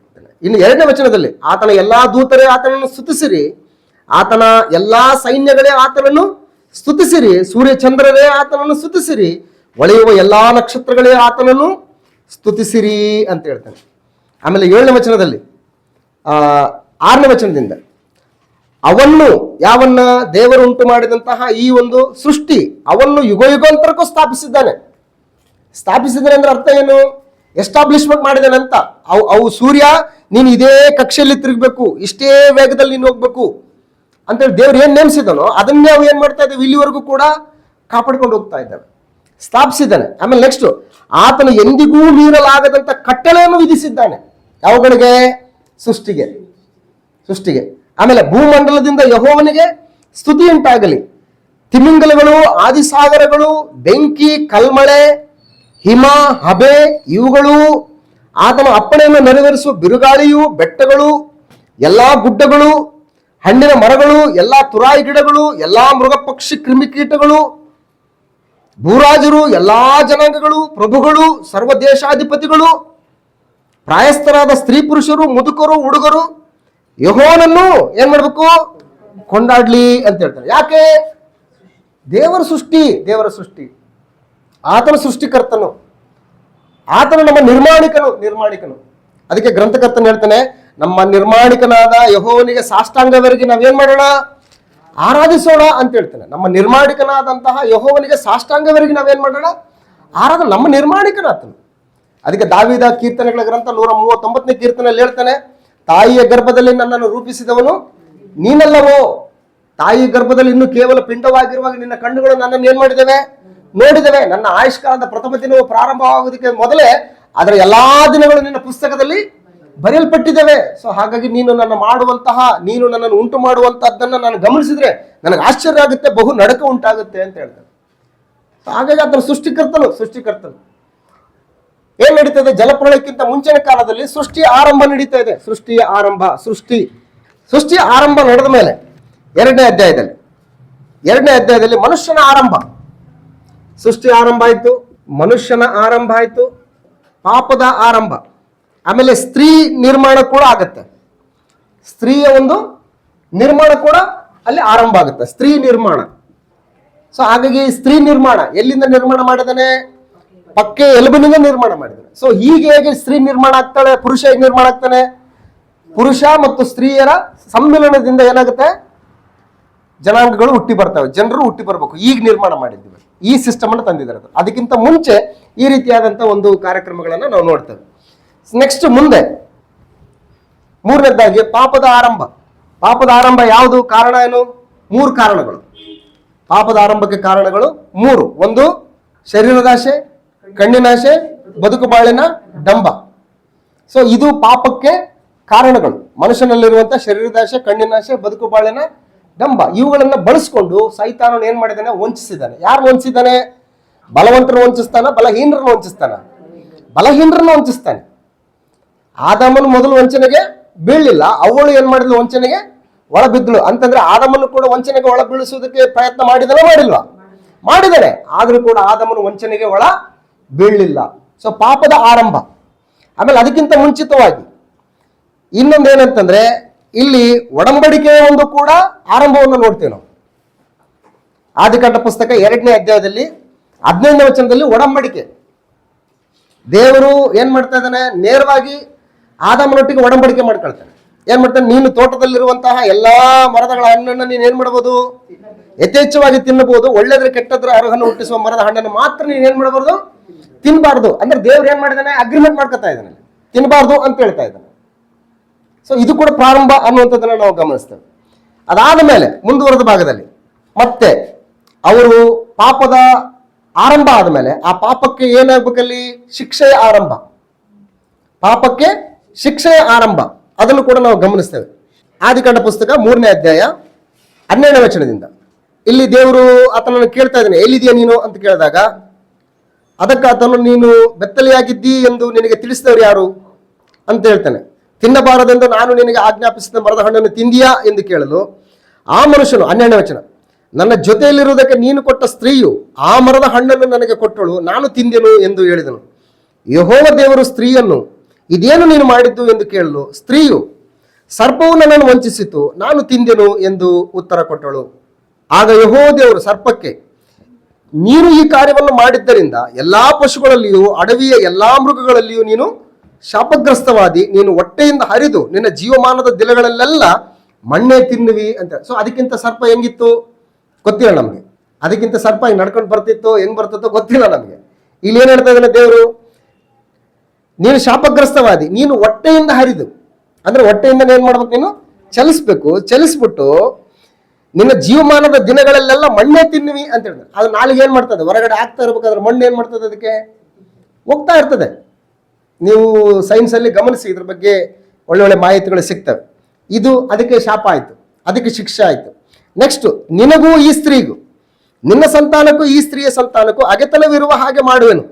ಯಾರಿಗಿದು? ಸರ್ಪಕ್ಕೆ ಹೇಳ್ತಾ ಇದ್ದಾನೆ, ಸರ್ಪಕ್ಕೆ ಹೇಳ್ತಾ ಇದ್ದಾನೆ, ಈಕೆಯ ಸಂತಾನವು ನಿನ್ನ ತಲೆಯನ್ನು ಜಜ್ಜುವುದು, ನೀನು ಅದರ ಇಮ್ಮಡಿಯನ್ನು ಕಚ್ಚುವಿ ಎಂದು ಹೇಳಿದನು. ಆಮೇಲೆ ಸ್ತ್ರೀಗೆ, ಈಗ ಸ್ತ್ರೀಗೆ ಶಾಪ ಅಥವಾ ಸ್ತ್ರೀಗೆ ಶಿಕ್ಷೆ, ನೀನು ಗರ್ಭಿಣಿಯಾಗಿರುವ ಕಾಲದಲ್ಲಿ ಬಹು ಸಂಕಟ ಪಡಬೇಕೆಂದು ನಾನು ನೇಮಿಸಿದ್ದೇನೆ. ಅಂದ್ರೆ ದೇವರು ಈಗ ಸ್ತ್ರೀಯರು ಡೆಲಿವರಿ ಆಗ್ತದಲ್ಲ, ಆ ಸಿಸ್ಟಮ್ ಅನ್ನ ಈ ರೀತಿ ಶಾಪವಾಗಿ ಅವ್ರು ಏನ್ ಮಾಡ್ಕೊಂಡಿದ್ದಾರೆ, ಶಿಕ್ಷೆಯಾಗಿ ಅವ್ರು ಪಡ್ಕೊಂಡಿದ್ದಾರೆ. ಇಲ್ಲಾಂದ್ರೆ ದೇವ್ರು ಹೆಂಗೆ ಎರಿಸ್ತಿದ್ನೋ ಗೊತ್ತಿಲ್ಲ ಅವ್ರಿಗೆ, ಯಾವ ಸಿಸ್ಟಮ್ ಇರ್ತಿದ್ನೋ ಗೊತ್ತಿಲ್ಲ ದೇವ್ರಿಗೆ. ಯಾಕಂದ್ರೆ ದೇವರು ಪ್ರೀತಿ ಸ್ವರೂಪನ, ಆತನು ತನ್ನ ಮಕ್ಕಳಿಗೆ ಯಾವುದೇ ರೀತಿಯಾದಂಥ ನೋವನ್ನ ಕೊಡೋದಕ್ಕೆ ಆತನ ಇಷ್ಟಪಡಲ್ಲ. ನನ್ನ ಮಕ್ಕಳು ಸಮೃದ್ಧಿಯಾಗಿರ್ಬೇಕು, ಸಂತೋಷವಾಗಿರ್ಬೇಕು, ನೆಮ್ಮದಿಯಾಗಿರ್ಬೇಕು ಅನ್ನುವಂಥದ್ದನ್ನೇ ಬಯಸ್ತಕ್ಕಂಥ ಪರಮ ತಂದೆ ಆತನು. ಅದಕ್ಕೆ ಇಲ್ಲಿ ಹೇಳ್ತಾನೆ, ನೀನು ಗರ್ಭಿಣಿಯಾಗಿರುವ ಕಾಲದಲ್ಲಿ ಬಹು ಸಂಕಟ ಪಡಬೇಕೆಂದು ನಾನು ನೇಮಿಸಿದ್ದೇನೆ, ಕಷ್ಟದಿಂದಲೇ ಮಕ್ಕಳನ್ನು ಏರುವಿ, ಗಂಡನ ಮೇಲೆ ನಿನಗೆ ಆಶೆ ಇರುವುದು, ಅವನು ನಿನಗೆ ಒಡೆಯನಾಗುವನು ಅಂತ ಹೇಳ್ತಾನೆ. ಸೊ ಪರಿಸ್ಥಿತಿಗಳು ಹಿಂಗಿದಾವೆ, ಅಂದ್ರೆ ಇವುಗಳ ಆರಂಭಗಳು. ನೆಕ್ಸ್ಟ್ ಪುರುಷನಿಗೆ ಹೇಳ್ತಾನೆ, ಮತ್ತು ಪುರುಷನಿಗೆ, ನೀನು ತಿನ್ನಬಾರದೆಂದು ನಾನು ನಿನಗೆ ಆಜ್ಞಾಪಿಸಿದ ಮರದ ಫಲವನ್ನು ನೀನು ಹೆಂಡತಿಯ ಮಾತು ಕೇಳಿ ತಿಂದ ಕಾರಣ ನಿನ್ನ ನಿಮಿತ್ತ ಭೂಮಿಗೆ ಶಾಪ ಬಂತು. ನಿನ್ನ ಜೀವಮಾನದಲ್ಲೆಲ್ಲ ದುಡಿದು ದುಡಿದು ಭೂಮಿಯ ಹುಟ್ಟುವಳಿಯನ್ನು ತಿನ್ನಬೇಕು. ಆ ಭೂಮಿಯಲ್ಲಿ ಮುಳ್ಳುಗಿಡಗಳು ಕಳೆಗಳು ಬಹಳವಾಗಿ ಹುಟ್ಟುವವು, ಹೊಲದ ಬೆಳೆಯನ್ನು ಅನುಭವಿಸುವಿ. ನೀನು ತಿರುಗಿ ಮಣ್ಣಿಗೆ ಸೇರುವ ತನಕ ಬೆವರಿಡುತ್ತಾ ಬೇಕಾದ ಆಹಾರವನ್ನು ಸಂಪಾದಿಸಬೇಕು. ನೀನು ಮಣ್ಣಿನಿಂದ ತೆಗೆಯಲ್ಪಟ್ಟವನಲ್ಲವೋ, ನೀನು ಮಣ್ಣೆ, ಪುನಃ ಮಣ್ಣಿಗೆ ಸೇರತಕ್ಕವನಾಗಿದ್ದೀ ಅಂತೇಳಿ. ಹಾಗಾಗಿ ಶಿಕ್ಷೆಗಳ ಆರಂಭಗಳು, ಶಾಪಗಳ ಆರಂಭಗಳನ್ನು ನಾವು ಗಮನಿಸ್ತೀವಿ. ಇನ್ನು ಮುಂದುವರೆದ ಭಾಗದಲ್ಲಿ ಕೊಲೆಯ ಆರಂಭ, ಕೊಲೆ ಹತ್ಯೆಯ ಆರಂಭ ಅಂತ ಹೇಳ್ತಾನೆ. 4ನೇ ಅಧ್ಯಾಯದಲ್ಲಿ ಕಾಯಿನನು ತಮ್ಮನನ್ನ ಕೊಂದದ್ದು ಅಂತ ಹೇಳ್ತಾನೆ. ಸೊ ಇಬ್ರು ಯಾರು? ಒಂದೇ ತಂದೆಯ ಮಕ್ಕಳು, ಒಂದೇ ಹೊಟ್ಟೆಯಲ್ಲಿ ಹುಟ್ಟಿದಂತಹ ಅಣ್ಣ ತಮ್ಮಂದ್ರು. ಆದ್ರೆ ಇಬ್ಬರು ವೃತ್ತಿಗಳು ಬೇರೆ ಬೇರೆ. ಒಬ್ಬನು ವ್ಯವಸಾಯ ಮಾಡ್ತಾ ಇದ್ದಾನೆ, ಇನ್ನೊಬ್ಬನು ಕುರಿ ಕಾಯ್ತಾನೆ, ಹೈನುಗಾರಿಕೆ ಮಾಡ್ತಾ ಇದ್ದಾನೆ. ಸೊ ಹೈನುಗಾರಿಕೆ ಮಾಡ್ಬೇಕಾದ್ರೆ ಇಲ್ಲಿ ಕಾಯಿನನು ಏನ್ ಮಾಡ್ತಾನೆ, ತಾನು ವ್ಯವಸಾಯ ಮಾಡ್ತಾ ಇದ್ದಾನೆ. ವ್ಯವಸಾಯ ಮಾಡುವಾಗ ಹೊಲದ ಬೆಳೆಯಲ್ಲಿ ಕೆಲವನ್ನು ತಂದು ಯೆಹೋವನಿಗೆ ಕಾಣಿಕೆಯಾಗಿ ಸಮರ್ಪಿಸ್ತಾರೆ. ಅಂದ್ರೆ ಕಾಣಿಕೆಯಾಗಿ ಇಬ್ರು ಸಮರ್ಪಿಸುವಂತದ್ದನ್ನ ಯಾರಿಂದ ಕಲ್ತಿರ್ಬೋದು? ತಂದೆಯಿಂದ ಕಲ್ತಿರ್ಬೋದು. ಬಟ್ ಆ ಡೀಟೇಲ್ಸ್ ಏನಿಲ್ಲ ಇಲ್ಲಿ ನಮಗೆ ಇಲ್ಲ. ಯಾಕಂದ್ರೆ ಇದು ಚರಿತ್ರೆ ಎಷ್ಟಿದು? 2250 ವರ್ಷಗಳ 300 ವರ್ಷಗಳ ಚರಿತ್ರೆ ಅದು. ಸೊ ಅಲ್ಲಿ ಪ್ರತಿಯೊಂದನ್ನು ಬರ್ಕೊಂಡು ಬರ್ಬೇಕಾದ್ರೆ ಸಾಕಾಗಲ್ಲ. ಸೊ ಅದಕ್ಕಾಗಿ ಇವರು ಅರ್ಪಿಸ್ಬೇಕು ಅಂತಂದ್ರೆ ಇದನ್ನ ಕಲ್ತಿರೋದು ಯಾರಿಂದ? ತಂದೆಯನ್ನೇ ಕಲ್ತಿರ್ತಾರೆ, ತಂದೆಯಿಂದನೇ ಕಲ್ತಿರ್ತಾರೆ. ಸೊ ಹಾಗಾಗಿ ತರ್ತಾ ಇದ್ದಾರೆ. ತರುವಂತ ಸಂದರ್ಭದಲ್ಲಿ ಏನಾಗ್ತಾ ಇದೆ, ಹೇಬೆಲನು ಹಾಗೆಯೇ ತನ್ನ ಹಿಂಡಿನಿಂದ ಚೊಚ್ಚಲ ಕುರಿಗಳನ್ನ ಕಾಣಿಕೆಯಾಗಿ ತಂದು ಅವುಗಳ ಕೊಬ್ಬನ್ನು ಹೋಮ ಮಾಡಿದನು. ಯೆಹೋವನು ಹೇಬೆಲನನ್ನು ಅವನ ಕಾಣಿಕೆಯನ್ನು ಮೆಚ್ಚಿ ಕಾಯಿನನನ್ನು ಅವನ ಕಾಣಿಕೆಯನ್ನು ಏನ್ ಮಾಡ್ಲಿಲ್ಲ? ಮೆಚ್ಚಲಿಲ್ಲ. ಯಾಕೆ ಮೆಚ್ಚಲಿಲ್ಲ? ಯಾಕೆ ಮೆಚ್ಚಲಿಲ್ಲ? ದೇವ್ರ ಪಕ್ಷಪಾತಿನ? ದೇವ್ರ ಪಕ್ಷಪಾತಿ ಅಲ್ಲ. ದೇವರು ಏನ್ ನೋಡ್ತಾನಂತಂದ್ರೆ ಅರ್ಪಿಸುವಂತಹ ಅರ್ಪಣೆಗಳನ್ನು ನೋಡೋದಿಲ್ಲ, ಅರ್ಪಿಸುವಂತಹ ಅವನ ಹೃದಯವನ್ನು ನೋಡ್ತಾನೆ, ಅವನ ಅಂತರಂಗವನ್ನು ನೋಡ್ತಾನೆ, ಅವನು ಹೆಂಗ್ ಅರ್ಪಿಸ್ತಾ ಇದ್ದಾನೆ ಅಂತೇಳಿ. ಮುಂದುವರೆದ ಭಾಗದಲ್ಲಿ ಧರ್ಮಶಾಸ್ತ್ರ ಕಾಲದಲ್ಲಿ ಅರ್ಪಣೆಗಳು ಕೂಡ ಇಂಪಾರ್ಟೆಂಟು ಮತ್ತು ಅರ್ಪಿಸುವಂತ ವ್ಯಕ್ತಿತ್ವ ಕೂಡ ಇಂಪಾರ್ಟೆಂಟ್ ಆಗಿನೂ ಕೂಡ ಆತರ ಪರಿಗಣಿಸ್ತಾನೆ. ಯಾವುದಾದೋ ಅರ್ಪಣೆಗಳನ್ನು ತಂದು ಅರ್ಪಿಸುವಂಥದ್ದು ಅಲ್ಲ. ಹಾಗೆ ಅರ್ಪಿಸುವಂತ ವ್ಯಕ್ತಿತ್ವ ಕೂಡ ಹೆಂಗೆಂಗೋ ಇರಬೇಕಾದಂಥದ್ದು ಇಲ್ಲ, ಹೀಗೆ ಇರ್ಬೇಕನ್ನುವಂಥ ನಿಯಮ ಇದೆ ಅಲ್ಲಿ. ಹಾಗಾಗಿ ಇಲ್ಲಿ ಯಾವ ಒಂದು ಬೇಸ್ ಮೇಲೆ ಕಾಯಿನನ ಕಾಣಿಕೆಯನ್ನು ಮೆಚ್ಚಲಿಲ್ಲ, ಹೇಬೆಲ್ನ ಕಾಣಿಕೆಯನ್ನು ಮೆಚ್ಚಿದ? ನಂಬಿಕೆ. ಇಬ್ರಿಯರಿಗೆ ಬರೆದ ಪತ್ರಿಕೆ 11ನೇ ಅಧ್ಯಾಯ 6ನೇ ವಚನದಲ್ಲಿ, ಆದರೆ ನಂಬಿಕೆ ಇಲ್ಲದೆ ದೇವರನ್ನು ಮೆಚ್ಚಿಸುವುದು ಅಸಾಧ್ಯ. ದೇವರ ಬಳಿಗೆ ಬರುವವನು ದೇವರು ಇದ್ದಾನೆ ಮತ್ತು ತನ್ನನ್ನು ಹುಡುಕುವವರಿಗೆ ಪ್ರತಿಫಲವನ್ನು ಕೊಡುತ್ತಾನೆ ಎಂದು ನಂಬುವುದು ಅವಶ್ಯ. ಅಂದ್ರೆ ದೇವರ ಬಳಿಗೆ ಬರ್ತಕ್ಕಂತಹ ವ್ಯಕ್ತಿ ಮೊಟ್ಟ ಮೊದಲನೇದಾಗಿ ಏನು ಹೊಂದ್ಕೊಂಡಿರ್ಬೇಕು? ವಿಶ್ವಾಸವನ್ನು ಹೊಂದಿಕೊಂಡಿರ್ಬೇಕು. ನಂಬಿಕೆ ಇಸ್ ವೆರಿ ಇಂಪಾರ್ಟೆಂಟ್. ನಂಬಿಕೆ ಇಲ್ಲದೆ ನೀನು ಕೋಟ್ಯಾಂತರ ರೂಪಾಯಿ ಖರ್ಚು ಮಾಡಿ ಕೆಲಸ ಮಾಡಿದ್ರೂ ಕೂಡ ಅದು ವೇಸ್ಟ್. ನಂಬಿಕೆ ಇಟ್ಟುಕೊಂಡು ಒಂದು ತಂಬಿಗೆ ತಣ್ಣೀರು ಕೊಟ್ಟರು ಕೂಡ ಪ್ರತಿಫಲ ಏನಾಗುತ್ತೆ? ನಿಮಗೆ ಬಂದೇ ಬರ್ತದೆ. ಸೊ ಕಾಯಿನನ್ನು ಹೇಗೆ ಸಮರ್ಪಿಸಬಹುದು? ಸಮರ್ಪಿಸಿರಬಹುದು. ಏನೋ ಅವನು ತಮ್ಮ ತಗೊಂಡೋಗ್ತಾನೆ, ನಾನು ಕೂಡ ತಗೊಂಡೋಗ್ಬೇಕು. ನಮ್ಮಪ್ಪ ಮಾಡ್ತಾ ಇದ್ದ, ನಾನು ಕೂಡ ಏನ್ ಮಾಡ್ಬೇಕು ಅನ್ನೋ ರೀತಿಯಲ್ಲಿ. ಸೊ ಇದನ್ನ ಇಲ್ಲಿ ವಾಕ್ಯ ಡಿಕ್ಲೇರ್ ಮಾಡ್ತದೆ ನಮಗೆ. ಅಂದ್ರೆ ಕಾಯಿನನ ಕಾಣಿಕೆಯನ್ನ, ಕಾಯಿನ ಅರ್ಪಣೆಯನ್ನ ದೇವರು ಯಾಕೆ ತಿರಸ್ಕಾರ ಮಾಡದಂತಂದ್ರೆ, ಕಾಯಿನನ ಹೃದಯ ನಂಬಿಕೆಯಿಂದ ಕೂಡಿದ್ದಾಗಿರಲಿಲ್ಲ. ಕಾಯಿನನ ಮನಸ್ಸು ದೇವರ ಮೆಚ್ಚುವಂತ ರೀತಿಯಲ್ಲಿ ಇರಲಿಲ್ಲ ಅನ್ನುವಂಥದ್ದನ್ನ ವಾಕ್ಯ ನಮಗೆ ಬೋಧಿಸ್ತದೆ. 4ನೇ ವಚನದಲ್ಲಿ ಈ ಒಂದು ವಿಷಯವನ್ನ ನಾವು ಗಮನಿಸ್ತೇವೆ. 4ನೇ ವಚನ, ಇಬ್ರಿಯ ಪತ್ರಿಕೆ 11ನೇ ಅಧ್ಯಾಯ 4ನೇ ವಚನದಲ್ಲಿ, ನಂಬಿಕೆಯಿಂದಲೇ ಹೇಬೇಲನು ಕಾಯಿನನ ಯಜ್ಞಕ್ಕಿಂತ ಶ್ರೇಷ್ಠವಾದ ಯಜ್ಞವನ್ನ ದೇವರಿಗೆ ಏನ್ ಮಾಡಿದ್ದಾನೆ? ಸಮರ್ಪಿಸಿದ್ದಾನೆ ಅಂತ ಹೇಳ್ತಾನೆ. ನಂಬಿಕೆಯಿಂದನೇ. ಸೊ ಹಾಗಾಗಿ ಕಾಯಿನನ ಒಂದು ಕಾಣಿಕೆಯನ್ನು ದೇವರು ಯಾಕೆ ತಿರಸ್ಕಾರ ಮಾಡಿದ್ದಾನೆ, ಹೇಬೇಲನ ಕಾಣಿಕೆಯನ್ನು ಯಾಕೆ ಪುರಸ್ಕರಿಸಿದ್ದಾನೆ ಅನ್ನುವಂಥ ವಿಷಯ ನಮಗೆ ಗೋಚರ ಆಗ್ತದೆ. ಸೊ ಓಕೆ, ಈ ರೀತಿ ತಿರಸ್ಕಾರ ಹೊಂದಿರುವಂತಹ ಕಾಯಿನನು ಏನ್ ಮಾಡ್ತಾ ಇದ್ದಾನೆ? ತನ್ನ ಸಹೋದರನಿಗೆ ಏನ್ ಮಾಡ್ತಾ ಇದ್ದಾನೆ? ದ್ವೇಷವನ್ನ ಕೂಡಿಸಿಟ್ಕೊಳ್ತಾ ಇದ್ದಾನೆ. ಈ ರೀತಿ ದ್ವೇಷ ಅನ್ನುವಂಥದ್ದು ಯಾರ ಗುಣ? ಅದು ಸೈತಾನನ ಗುಣ. ಪ್ರೀತಿ ಅನ್ನೋದು ಯಾರ ಗುಣ? ದೇವರ ಗುಣ. ಪ್ರೀತಿ ದೇವರ ಗುಣ. ಹಾಗೆ ದ್ವೇಷ ಅನ್ನುವಂಥದ್ದು ಯಾರ ಗುಣ? ಅದು ಸೈತಾನನ ಗುಣ. ಯೋಹಾನ್ ಬರೆಸುವ ವಾರ್ತೆಯಲ್ಲಿ ಕರ್ತನಾದ ಯೇಸು ಕ್ರಿಸ್ತನವರು ಈ ವಿಷಯವನ್ನ ನಮಗೆ ಬಯಲ್ಪಡಿಸ್ತಾರೆ. ಯೋಹಾನ್ ಬರೆಸುವ ವಾರ್ತೆ 8ನೇ ಅಧ್ಯಾಯ 43ನೇ ವಚನದಲ್ಲಿ, ಯೋಹಾನ್ ಬರೆಸುವ ವಾರ್ತೆ 8ನೇ ಅಧ್ಯಾಯ 43ನೇ ವಚನದಲ್ಲಿ, ನೀವು ನನ್ನ ಮಾತನ್ನು ಗ್ರಹಿಸದೇ ಇರುವುದಕ್ಕೆ ಕಾರಣವೇನು? ನನ್ನ ಬೋಧನೆಗೆ ಕಿವಿ ಕೊಡಲಾರದೇ ಇರುವುದೇ ಕಾರಣ ಅಂತ ಹೇಳಿ. It is very important. ಅಂದ್ರೆ ನಂಬಿಕೆ ಬರ್ಬೇಕಂತಂದ್ರೆ ಮನುಷ್ಯನಿಗೆ ಏನಾಗ್ಬೇಕು? ಮೊದಲು ಬೋಧನೆ ಕಿವಿಗೆ ಬೀಳ್ಬೇಕು ತಾನೆ. ನಂಬಿಕೆ ಅಂದ್ರೆ ಏನು? ನಂಬಿಕೆಗೆ ಆಧಾರ ಯಾವುದು? ವಾಕ್ಯ. ಈಗ ಒಂದು ವಿಷಯದಲ್ಲಿ ನಾನು ನಿಮ್ಗೆ ಹೇಳ್ತಾ ಇದ್ದೀನಿ ಅಂತಂದ್ರೆ ಅದ್ರ ಬಗ್ಗೆ ನಂಬಿಕೆ ಅಪನಂಬಿಕೆ ಅನ್ನುವಂಥದ್ದು ಬರ್ತದೆ. ಹೇಳಲೇ ಇಲ್ಲ ಅಂದ್ರೆ ನಂಬಿಕೆ ಹೆಂಗ್ ಬರ್ತದೆ? ಅದಕ್ಕೆ ರೋಮಪತ್ರಿಕೆ 10ನೇ ಅಧ್ಯಾಯದಲ್ಲಿ ಹೇಳ್ತೇನೆ, ಸಾರುವವನಿಲ್ಲದೆ ಕೇಳುವುದು ಹೇಗೆ? ಕೇಳದೇ ಇದ್ರೆ ನಂಬುವುದು ಹೇಗೆ ಅಂತ ಹೇಳಿ. ಹಾಗಾಗಿ ಒಬ್ಬ ವ್ಯಕ್ತಿಯಲ್ಲಿ ನಂಬಿಕೆ ಬರಬೇಕು ಅಂತಂದ್ರೆ ಏನ್ ಮಾಡ್ಬೇಕಲ್ಲಿ? ಕೇಳಬೇಕು ಚೆನ್ನಾಗಿ ಅಂತ. ಮತ್ತೆ ಇಲ್ಲಿ ಕಾಯಿನನ್ನು ಕೇಳಿದಾನ? ಈ ಮಾತಿನ ಪ್ರಕಾರ ಕೇಳಿಲ್ಲ ಅಂದ್ರೆ ನಂಬಿಕೆ ಏನಾಗಲ್ಲ? ಬರಲ್ಲ. ಸೊ ಇಲ್ಲಿ ನೋಡಿ ಇನ್ನೊಂದ್ಸರಿ ವಚನ ಗಮನಿಸಿ. 43ನೇ ವಚನದಲ್ಲಿ ಯೇಸು ಕ್ರಿಸ್ತನವರು ಹೇಳ್ತಾ ಇದ್ದಾರೆ, ನೀವು ನನ್ನ ಮಾತನ್ನು ಗ್ರಹಿಸದೇ ಇರುವುದಕ್ಕೆ ಕಾರಣ ಏನು? ಯಾಕೆ ನನ್ನ ಮಾತನ್ನು ನೀವು ಕೇಳ್ತಾ ಇಲ್ಲ? ಅದನ್ನ ಯಾಕೆ ಅಬ್ಸರ್ವೇಷನ್ ಮಾಡ್ತಾ ಇಲ್ಲ? ಯಾಕೆ ಗ್ರಹಿಸ್ತಾ ಇಲ್ಲ ಅಂತಂದ್ರೆ, ನನ್ನ ಬೋಧನೆಗೆ ಏನ್ ಮಾಡ್ತಾ ಇಲ್ಲ ನೀವು? ಕಿವಿ ಕೊಡ್ತಲ್ಲ. ಕೂತಿದ್ದಾರೆ ಕೇಳೋರ್ ತರ ಏನ್ ಮಾಡ್ತಾ ಇದಾರೆ? ಆಕ್ಟಿಂಗ್ ಮಾಡ್ತಾ ಇದ್ರೆ ಹೊರತಾಗಿ ಕಿವಿ ಒಳಗಡೆ ಏನಾಗ್ತಾ ಇಲ್ಲ? ಅದು ಒಳಗೋಗ್ತಾ ಇಲ್ಲ. ಗ್ರಹಿಸದೇ ಇರುವುದೇ ಕಾರಣ ಅಂತ ಹೇಳ್ತಾನೆ. ಸೊ ಹಾಗಾಗಿ ಯಾಕೆ ಗ್ರಹಿಸಕ್ಕಾಗಲ್ಲ? ಗ್ರಹಿಸದೇ ಇರುವಂತವ್ರು ಯಾರು? ಸೈತಾನನು ನಿಮ್ಮ ತಂದೆ. ಆತನ ಮಾತು ಕೇಳ್ತೀರಿ ನೀವು. ಸೈತಾನನು ನಿಮ್ಮ ತಂದೆ, ನೀವು ಆ ತಂದೆಯಿಂದ ಹುಟ್ಟಿದವರಾಗಿದ್ದು ನಿಮ್ಮ ತಂದೆಯ ದುರಿಚ್ಛೆಗಳನ್ನೇ ನಡೆಸಬೇಕೆಂದಿದ್ದೀರಿ. ಅವನು ಆದಿಯಿಂದಲೂ ಕೊಲೆಗಾರನಾಗಿದ್ದು ಅಂತ ಹೇಳ್ತಾನೆ. ಆದಿಯಿಂದಲೂ ಏನವನು? ಕೊಲೆಗಾರನಾಗಿದ್ದು ಸತ್ಯದಲ್ಲಿ ಏನಾಗ್ಲಿಲ್ಲ? ನಿಲ್ಲಲಿಲ್ಲ ಅಂತ ಹೇಳ್ತಾನೆ. ಅಂದ್ರ ಕಾಯಿನನ ಒಳಗಡೆ ಯಾರು ಒಪ್ಕೊಂಡಿದ್ದಾರೆ? ಸೈತಾನ ಒಪ್ಕೊಂಡಿದ್ದಾನೆ. ಅಂದ್ರೆ ಸೈತಾನನಿಗೆ ಅನುಕೂಲಕರವಾದಂತಹ ವಾತಾವರಣ ಯಾರ ಹೃದಯದಲ್ಲಿದೆಯೋ ಅವರಲ್ಲಿ ಏನ್ ಮಾಡ್ತಾನೆ? ಒಕ್ಕೊಂಡ್ಬಿಡ್ತಾನೆ. ಸೊ ಅದಕ್ಕೆ ಬಿ ಕೇರ್ಫುಲ್. ನಾವು ಸತ್ಯದ ಮೇಲೆ ಪ್ರೀತಿ ಇಡ್ಲಿಲ್ಲ ಅಂತಂದ್ರೆ ದೇವರು ಚಾನ್ಸ್ ಮೇಲೆ ಚಾನ್ಸು, ಕೃಪೆ ಮೇಲೆ ಕೃಪೆಯನ್ನ ಕೊಡ್ತಾ ಹೋಗ್ತಾನೆ. ಅದನ್ನ ಸರಿಯಾದ ರೀತಿಯಲ್ಲಿ ನಾನು ಬಳಸ್ಕೊಳ್ಳಿಲ್ಲ ಅಂತಂದ್ರೆ ದೇವರೇ ನಮ್ಮನ್ನ ಏನ್ ಮಾಡ್ತಾನೆ? ಅಸತ್ಯಕ್ಕೆ ಒಪ್ಪಿಸ್ಬಿಡ್ತಾನೆ. ಇಟ್ ಇಸ್ ವೆರಿ ಡೇಂಜರಸ್ ನಮ್ಮ ಬದುಕಿಗೆ. ಅದಕ್ಕೆ ದೇವರು ಕೊಡುವಂತ ಕೃಪೆಯನ್ನ ವ್ಯರ್ಥ ಮಾಡಬಾರ್ದು. ಯೆಹೋವನು ಸಿಕ್ಕುವ ಕಾಲದಲ್ಲಿ ಆತನ ಏನ್ ಮಾಡ್ಬೇಕು, ನಾವು ಆಶ್ರಯಿಸಿಕೊಳ್ಬೇಕು. ನಾಳೆ ಹೆಂಗಿರ್ತದೋ ಗೊತ್ತಿಲ್ಲ. ಒಂದು ತಾಜಾ ಉದಾಹರಣೆ ಇವತ್ತು ಹೇಳ್ತೀನಿ, ಗಮನಿಸಿ. ನಮ್ಮ ಮನೆ ಎದುರುಗಡೆ, ನಮ್ಮ ಬಾಡಿಗೆ ಮನೆ ಎದುರುಗಡೆ ಕಾಲ್ ಸೆಂಟ್ರಲ್ಲಿ ಕೆಲಸ ಮಾಡ್ತಾ ಇದ್ದಾರೆ ಹುಡುಗರು. ಅಲ್ಲಿ ಒಂದು ರೂಮಲ್ಲಿ ಇದ್ರು, ಒಂದು ಹುಡುಗಿ, ಆಮೇಲೆ 3-4 ಜನ, ಎಲ್ಲರೂ ಕೂಡ ಅಲ್ಲಿ ಬಾಡಿಗೆಗಿದ್ರು. ಅವರೆಲ್ಲ ಅವ್ರದ್ದೇನೋ ಸ್ವಲ್ಪ ರಜೆ ಇದೆ ಅಂತ ಹೇಳ್ಬಿಟ್ಟು ಉಡುಪಿಗೆ ಹೋಗಿದ್ದಾರೆ. ಉಡುಪಿಗೆ ಹೋಗಿ ಅಲ್ಲಿ ಬೋಟಲ್ಲಿ ಹೋಗ್ಬೇಕಾದ್ರೆ ಸತ್ತೋಗ್ಬಿಟ್ಟಿದ್ದಾರೆ. ಅಲ್ಲಿ ಹೋಗುವಾಗ ನಮ್ಮ ಮನೆ ಪಕ್ಕದಲ್ಲಿ ಇರುವಂಥ ಮಕ್ಕಳಿದ್ದಾರೆ, ಚಿಕ್ಕ ಚಿಕ್ಕ ಮಕ್ಕಳು. ಅವರಿಗೆ ಬಾಯ್ ಅಂತ ಟಾಟಾ ಮಾಡ್ಬೇಕಾದ್ರೆ ಬರ್ತೀನಿ ಚಾಕ್ಲೇಟ್ ತಗೊಂಡ್ಬರ್ತೀನಿ ಬರುವಾಗ ಅಂತ ಹೇಳಿದ್ರು ಅವರು. ಯಾವಾಗ ಹೋಗಿದ್ದಮ್ಮ ಅವರು? ಸಂಡೇನೋ ಹೋಗಿದ್ದಾರಂತೆ. ಇವತ್ತು ಪೇಪರ್ಲಿ ಇದೆ ನೋಡಿ. ಇದೆಯಾ ಪೇಪರ್? ನೋಡಿದ್ರಾ? ಟಿವಿಲಿ ನೋಡಿದ್ರಾ? ನೋಡಿ. ಅದೇ ಯಾಕೆ ಘಟನೆಗಳು ಅಂತಂದ್ರೆ, ಈ ಘಟನೆಯಿಂದ ಒಬ್ಬ ದೈವ ಭಕ್ತ ಎಚ್ಚರಿಕೆ ಹೊಂದ್ಕೋಬೇಕು. ದೇವ್ರನ್ನ ಕೊಟ್ಟಂತ ಆಯುಷ್ಕಾಲ ನಾಳೆ ಹಿಂಗಿರ್ತೀವೋ ಇಲ್ಲ ಗೊತ್ತಿಲ್ಲ ನಮಗೆ.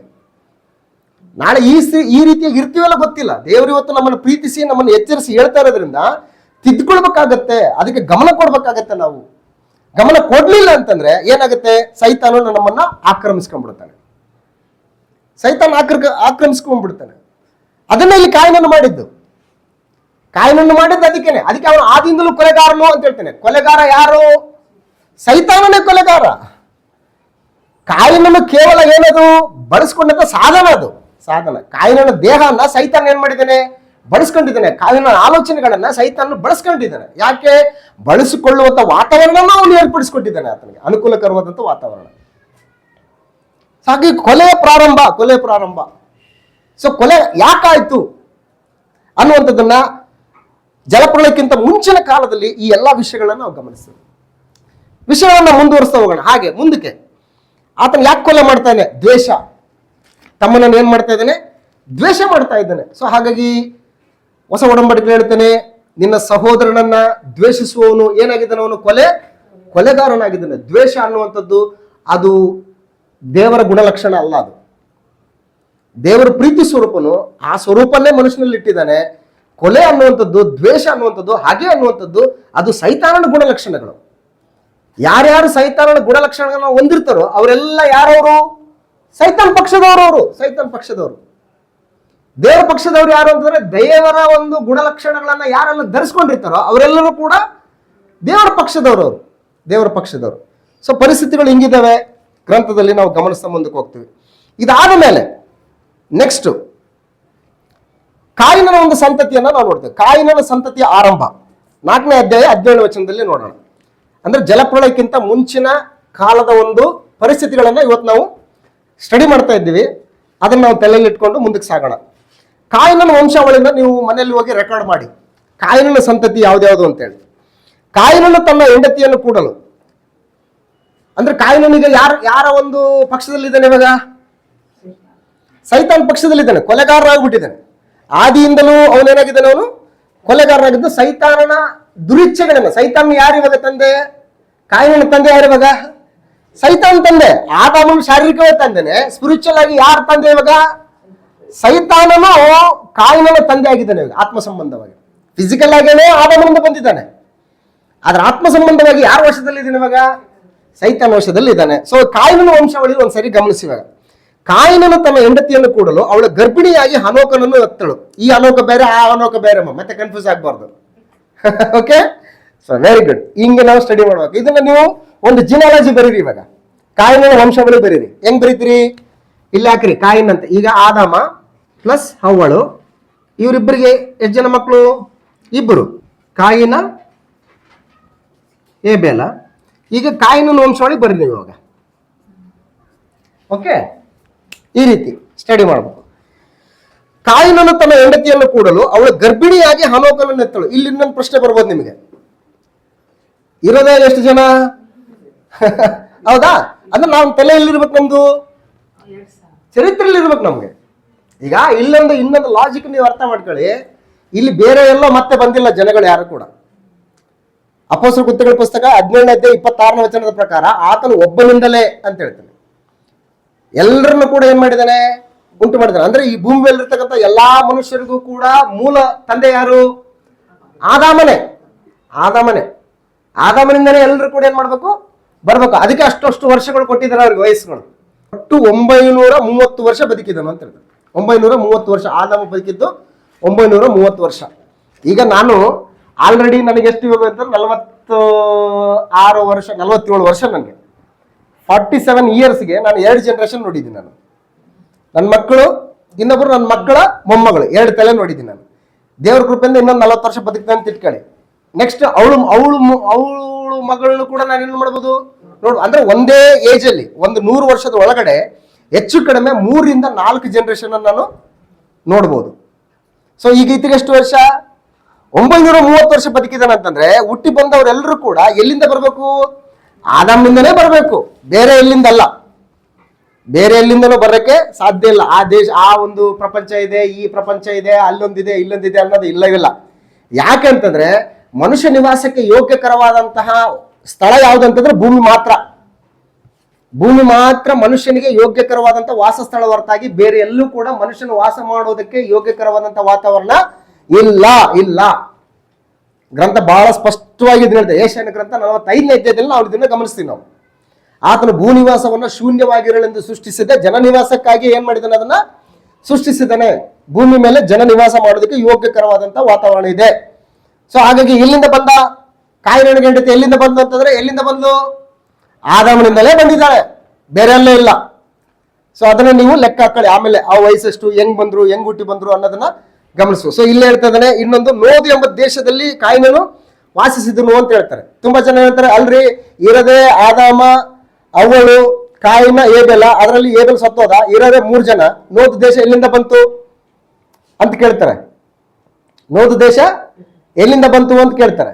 ದೇಶ ಅಂದ್ರೇನು? ಜನತಾನೆ, ನೆಲ ಅಲ್ಲ. ದೇಶ ಅಂದ್ರೆ ನೆಲ ಅಲ್ಲ, ದೇಶ ಅಂದ್ರೆ ಜನ. ದೇಶ ಅಂದ್ರೆ ಜನ. ಹಾಗಾಗಿ ಎಲ್ಲಿಂದ ಬಂದ್ರು? ದೇಶ ಎಲ್ಲಿಂದ ಬಂತಂದ್ರೆ ಬರೆದಿರೋರು ಯಾರು? ಇದು ಅಲ್ಲಲ್ಲ, ಇದನ್ನ ಗ್ರಂಥ ಬರೆದಿರೋರು ಯಾರು? ಮೋಶೆ ಬರೆದಿದ್ದಾನೆ. ಮೋಶೆ ಇದನ್ನೆಲ್ಲ ನೋಡಿದಾನ? ಈ ಕಾಲಘಟ್ಟದಲ್ಲಿ ಇದನ್ನ ಇಲ್ಲ. ದೇವ್ರು ಏನ್ ಮಾಡಿದಾನೆ? ಬರೆಸಿದಾನೆ. ಅಂದ್ರೆ ಎಲ್ಲಾ ಘಟನೆಗಳು ಆಗ್ಬಿಟ್ಟು ಎಷ್ಟೋ ವರ್ಷಗಳು ಆಗ್ಬಿಟ್ಟಿದ್ದಾವೆ. ಅದಾದ ಮೇಲೆ ಮೋಶೆಗೆ ಏನ್ ಮಾಡ್ತದಂದ್ರೆ ದೇವರು ಬರೆಸ್ತಾ ಇದ್ದಾನೆ ಈ ರೀತಿಯಾಗಿ. ಸೊ ಹಾಗಾಗಿ ಮೋಶೆ ಹುಟ್ಟುವಾಗ, ಮೋಶೆ ಈ ಗ್ರಂಥವನ್ನು ಬರೆಯುವಾಗ ಆಲ್ರೆಡಿ ಅಲ್ಲಿ ಏನಿದೆ? ಅಲ್ಲಿ ನೋದ ದೇಶ ಇದೆ, ದೇಶ ಇದೆ. ಆ ದೇಶದಲ್ಲಿರ್ತಕ್ಕಂಥ ಜನ ಬಂದಿರೋರು ಎಲ್ಲಿಂದ? ಆದಾಮನಿಂದಲೇ ಬಂದಿದ್ದಲ್ಲ, ಬೇರೆ ದಾರಿಯಿಂದ ಅಲ್ಲ, ಬೇರೆ ಎಲ್ಲಿಂದಲೂ ಬಂದಿಲ್ಲ. ಸೊ ಅದನ್ನ ನಾವು ಗ್ರಂಥದಲ್ಲಿ ಗಮನಿಸುವ. ಈಗ ಕಾಯಿನನ ವಂಶಾವಳಿ.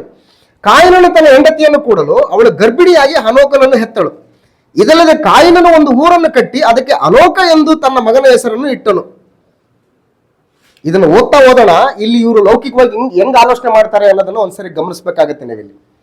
ಅಂದ್ರೆ ಸೈತಾನನಿಗೆ ವಾಸಿಸುವುದಕ್ಕೆ, ಸೈತಾನನಿಗೆ ತಮ್ಮ ಬದುಕುಗಳನ್ನು ಒಪ್ಪಿಸಿಕೊಟ್ಟಂತವ್ರು ಹೆಂಗ್ ಆಲೋಚನೆ ಮಾಡ್ತಾರೆ, ಹೆಂಗ್ ಅವ್ರು ನಡ್ಕೊಳ್ತಾರೆ ಅನ್ನೋದಕ್ಕೆ ಕಾಯಿನನ ವಂಶಾವಳಿ ನಾವು ನೋಡ್ಬೇಕಾಗತ್ತೆ. ಗಮನಿಸ್ತಾ ಮುಂದಕ್ಕೆ ಸಾಗೋಣ.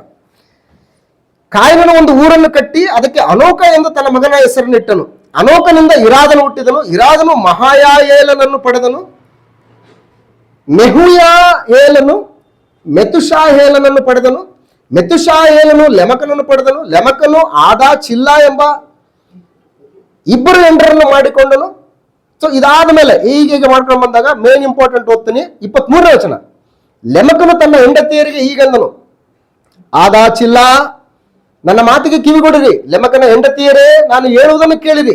ನನಗೆ ಗಾಯ ಮಾಡಿದ ಒಬ್ಬ ಮನುಷ್ಯನನ್ನು ಕೊಂದನು, ನನ್ನನ್ನು ಒಡೆದ ಒಬ್ಬ ಪ್ರಾಯಸ್ಥನನ್ನು ಹತ ಮಾಡಿದನು. ಎಲ್ಲಿದ ಗುಣಗಳಿವೆಲ್ಲ? ಅಂದ್ರೆ ಇದು ಯಾರ ಪಾಠ ಆಗ್ಬಿಟ್ಟಿದೆ ಇವಾಗ? ಇಡೀ ಕಾಂದಾನೆ ಯಾರ ಕಾಂದಾನೆ ಇವಾಗ? ಸೈತಾನ್ ಕಾಂದಾನ ಆಗ್ಬಿಟ್ಟಿದೆ. ಅಂದ್ರೆ ಇಲ್ಲಿ ನೋಡಿ, ಇವ್ರು ಏನೇನು ತಪ್ಪು ಮಾಡ್ತಾ ಇದಾರೆ ಅಂತಂದ್ರೆ, ಒಂದದ್ದು ಕಾಯಿನನು ತನ್ನ ಹೆಂಡತಿಯನ್ನು ಕೂಡಲು ಆಕೆ ಗರ್ಭಿಣಿಯಾಗಿ ಹನೋಕನನ್ನು ಹತ್ತಾಗ ಕಾಯಿನನು ಒಂದು ಊರನ್ನು ಕಟ್ತಾ ಇದ್ದಾನೆ. ಏನ್ ಮಾಡ್ತಾ ಇದ್ದಾನೆ? ಒಂದು ಊರನ್ನ ಕಟ್ತಾ ಇದ್ದಾನೆ. ಊರು ಕಟ್ಟಿ ಆ ಊರಿಗೆ ಹೆಸರೇನು ಇಡ್ತಾ ಇದ್ದಾನೆ? ಮಗನ ಹೆಸರು ಇಡ್ತಾ ಇದ್ದಾನೆ. ಅಂದ್ರೆ ಅವನ ಆಲೋಚನೆ ಎಲ್ಲಿದ್ದಾವೆ? ಭೂ ಸಂಬಂಧವಾದಂತ ಆಲೋಚನೆಗಳು. ಅಂದ್ರೆ ಸೈತಾನನ ಒಂದು ವಶದಲ್ಲಿರ್ತಕ್ಕಂಥವ್ರು, ಸೈತಾನ್ ಪಕ್ಷದಲ್ಲಿರ್ತಕ್ಕಂಥವ್ರು ಹೆಂಗ ಆಲೋಚನೆ ಮಾಡ್ತಾರೆ? ಮೇಲಿರುವಂತವಳ ಮೇಲೆ ಆಲೋಚನೆ ಮಾಡಲ್ಲ. ಎಲ್ಲಿ ಆಲೋಚನೆ ಮಾಡ್ತಾರೆ? ಭೂ ಸಂಬಂಧವಾಗಿ ಆಲೋಚನೆ ಮಾಡ್ತಾರೆ. ಓ, ನನ್ನ ಮಗ ಹುಟ್ಟಿದ, ಮಗನ ಹೆಸರಲ್ಲಿ ಒಂದು ದೊಡ್ಡ ಬಿಲ್ಡಿಂಗ್ ಕಟ್ತೀನಿ, ಎಲ್ಲ ಮಗನ ಹೆಸರಲ್ಲಿ ಒಂದು ಊರು ಕಟ್ಟಿ ಮಗನ ಊರಿಗೆ ಹೆಸರು ಯಾರದ್ದು ಇಡ್ತೀನಿ?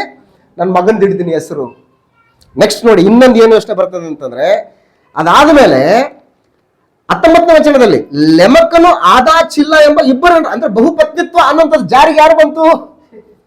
ಇಬ್ಬರು ಎಂಟರ್ ಮಾಡ್ಕೊಳ್ಳುವಂತ ಬದುಕು ಆಲೋಚನೆ ಎಲ್ಲಿಂದ ಬಂತು?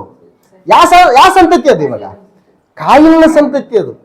ಅಂದ್ರೆ ಎಲ್ಲಿ ಕರೆಕ್ಟು, ಅಮ್ಮ ಹೇಳೋದು ಕರೆಕ್ಟ್. ಯಾಕಂದ್ರೆ ಅವ್ರು ಯಾವ ಪಕ್ಷದಲ್ಲಿದ್ದಾರೆ ಇವಾಗ? ಸೈತಾನ್ ಪಕ್ಷದಲ್ಲಿದ್ದಾರೆ ಇವಾಗ. ಅಂದ್ರೆ ಸೈತಾನ್ ಪಕ್ಷದಲ್ಲಿದ್ದವರಿಗೆ ತಾನೇ ಇಂಥ ಆಲೋಚನೆಗಳು ಬರೋದು, ದೇವರ ಪಕ್ಷದಲ್ಲಿದ್ದವರಿಗೆ ಬರಲ್ಲ. ಅದು ಮುಂದಿನ ದಿನಮಾನಗಳಲ್ಲಿ ಬಂತು ಅಂದ್ರೂ ಕೂಡ ಅದು ದೇವರ ಒಂದು ಏರ್ಪಾಟುಗಳು ಆ ರೀತಿಯಾಗಿ ಅವರ ಜೀವಿತದಲ್ಲಿ ನಡೀತಾ ಇರ್ತವೆ. ಆದ್ರೆ ಇಲ್ಲಿ ಪ್ರಾರಂಭದಲ್ಲಿ ಇವ್ರು ಏನ್ ಮಾಡ್ತಾ ಇದ್ದಾರೆ? ಇವರು ಬಹುಪತ್ನಿತ್ವವನ್ನು ತೋರಿಸ್ತಾ ಇದ್ದಾರೆ. ಎರಡನೇದ್ದು. ಮೂರನೇದ್ದು ಏನಂತಂದ್ರೆ ಮತ್ತೆ ತಂದೆ ದಾರಿನ ಯಾರು ಹಿಡಿತಾ ಇದ್ದಾರೆ ಇವಾಗ? ಮಗ ಹಿಡಿತಾ ಇದ್ದಾನೆ. ಮಗ ಯಾರು? ಲೆಮಕ್. ತಂದೆ ಯಾರು? ಲೆಮಕನ ತಂದೆ. ಲೆಮಕನ ಮುತ್ತಾತ ಯಾರು? ಕಾಯಿನಲ್ವಾ? ಕಾಯಿನ ಸಂತತಿನೇ. ಕಾಯಿನ ಏನ್ ಮಾಡಿದ? ತನ್ನ ತಮ್ಮನನ್ನೇ ಕೊಂದಾಕಿದ್ದಾನೆ. ಈತನು ಕೂಡ ಏನ್ ಮಾಡ್ತಾ ಇದ್ದಾನೆ? ಹೆಂಡತಿರಿಗೆ ಹೇಳ್ತಾನೆ, ಆದಾ ಚಿಲ್ಲ ನನ್ನ ಹೆಂಡತಿಯರೇ, ನಾನು ಏನ್ ಹೇಳ್ತಾ ಇದ್ದೀನಿ ಕೇಳ್ರಿ, ಏನ್ ಮಾಡಿದೆ ಗೊತ್ತಾ? ನಾನು ನನಗೆ ಗಾಯ ಮಾಡಿದ ಒಬ್ಬ ಮನುಷ್ಯನ ಏನ್ ಮಾಡಿದ್ದೀನಿ? ನಾನು ಕೊಂದಾಕಿದ್ದೆ. ಎಷ್ಟು ಚೆನ್ನಾಗಿ ಹೇಳ್ತಾ ಇದಾರೆ ಕೇಳಿ. ನಾನು ಗಾಯ ಮಾಡಿದ ಒಬ್ಬನ ಏನ್ ಮಾಡಿದ್ದೀನಿ ನಾನು? ಇದೇನು ಹೇಳ್ಕೊಳ್ಳೋ ಮಾತಾ ಇದು? ಹೇಳ್ಕೊಳ್ಳೋ ಮಾತಾ ಇದು? ನೋಡಿ ಹೇಳ್ತೇನೆ, ಕೊಲೆ ಮಾಡಿದ್ದೀನಿ, ನನ್ನನ್ನು ಒಡೆದ ಒಬ್ಬ ಪ್ರಾಸ, ನನಗೆ ಅವನು ಹೊಡೆದು ಅವನು ಕೂಡ ನಾನು ಏನ್ ಮಾಡಿದೆ? ನಾನು ಹೊಡೆದಾಕಿದೆ ಅಂತ ಹೇಳ್ತಾನೆ. ನನಗೆ ಯಾರು ಹೊಡೆದಿದ್ರು? ಲೆಮಕ್ಕನ್ ಯಾರು ಹೊಡೆದ್ರಂತೆ, ಅವನ್ನ ಏನ್ ಮಾಡಿದಾರೆ? ಲೆಮಕ್ಕ ಹೊಡೆದಾಕಿದ್ದಾನೆ ಅಂತ ಹೇಳ್ತಾನೆ. ಇನ್ನು ನೋಡಿ, ಇನ್ನು ಏನೇನ್ ಮಾಡ್ತಾರೆ ಅಂತಂದ್ರೆ 27ನೇ ವಚನದಲ್ಲಿ ಈ ಲೆಮಕ್ಕನ ಮಕ್ಕಳು ಏನ್ ಮಾಡ್ತಾರೆ ಅಂತಂದ್ರೆ 27ನೇ ವಚನ, ಚಿಲ್ಲ ಎಂಬುವಳು ಯಾರು? ಚಿಲ್ಲ ಯಾರು? ಲೆಮಕ್ಕನ ಹೆಂಡತಿ. ಚಿಲ್ಲ ಎಂಬುವಳು ತೂಬಲ್ ಕಾಯಿನನ್ನು ಹೆತ್ತಳು. ಅವನು ಏನ್ ಮಾಡ್ತಾ ಇದ್ದಾನೆ? ಅವನ ಕೆಲಸ ಏನು? ನೋಡಿ ಯೋಚನೆ ಮಾಡಿ, ಏನಕ್ಕೆ ಮಾಡ್ತಾ ಇದ್ದಾರೆ? ಅವ್ರ ತಲೆಗಳು ಹೆಂಗಿದ್ದಾವೆ ಅಂತ. ಏನ್ ಮಾಡ್ತಾ ಇದ್ದಾವೆ?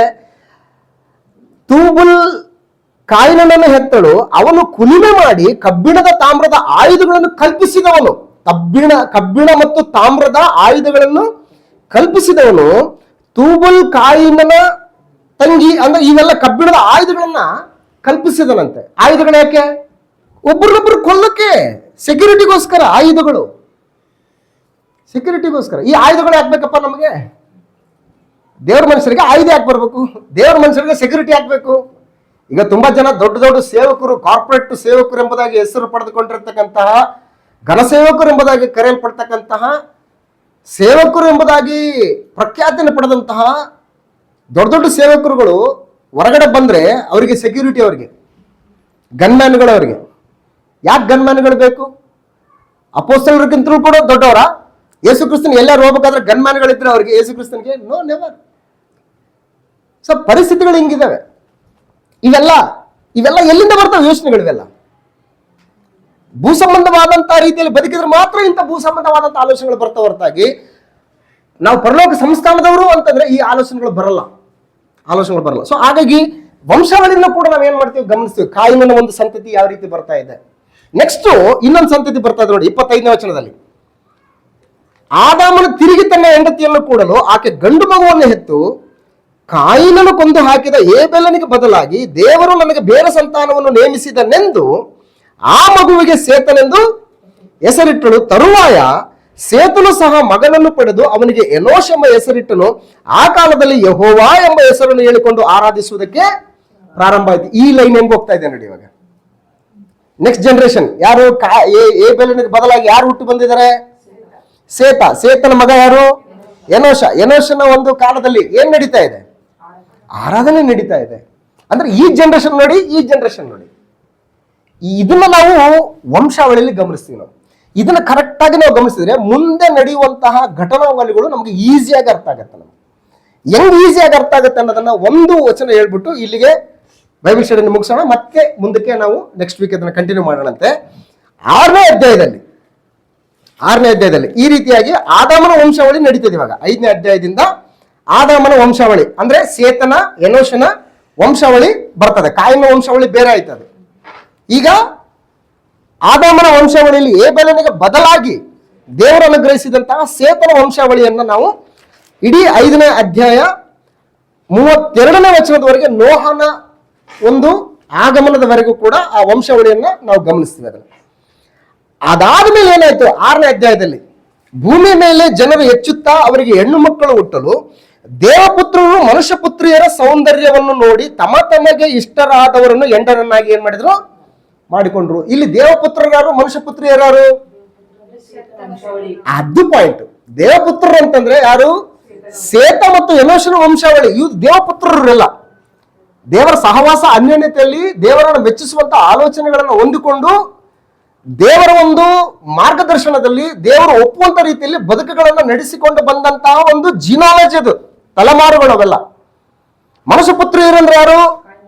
ಕಾಯಿನನ ವಂಶಾವಳಿಗಳು. ಭೂ ಸಂಬಂಧವಾದಂತಹ ಆಲೋಚನೆಗಳನ್ನ, ತಾತ್ಕಾಲಿಕವಾದಂತವುಗಳ ಮೇಲೆ ಮನಸ್ಸಿಡ್ತಕ್ಕಂತಹ ಆಲೋಚನೆ ಹೊಂದಿರತಕ್ಕಂತಹ ಮನುಷ್ಯ ಪುತ್ರಿಯರು ಇವರೆಲ್ಲ. ಇವ್ರಿಗೆ ಏನಾಯ್ತು ಇಲ್ಲಿ?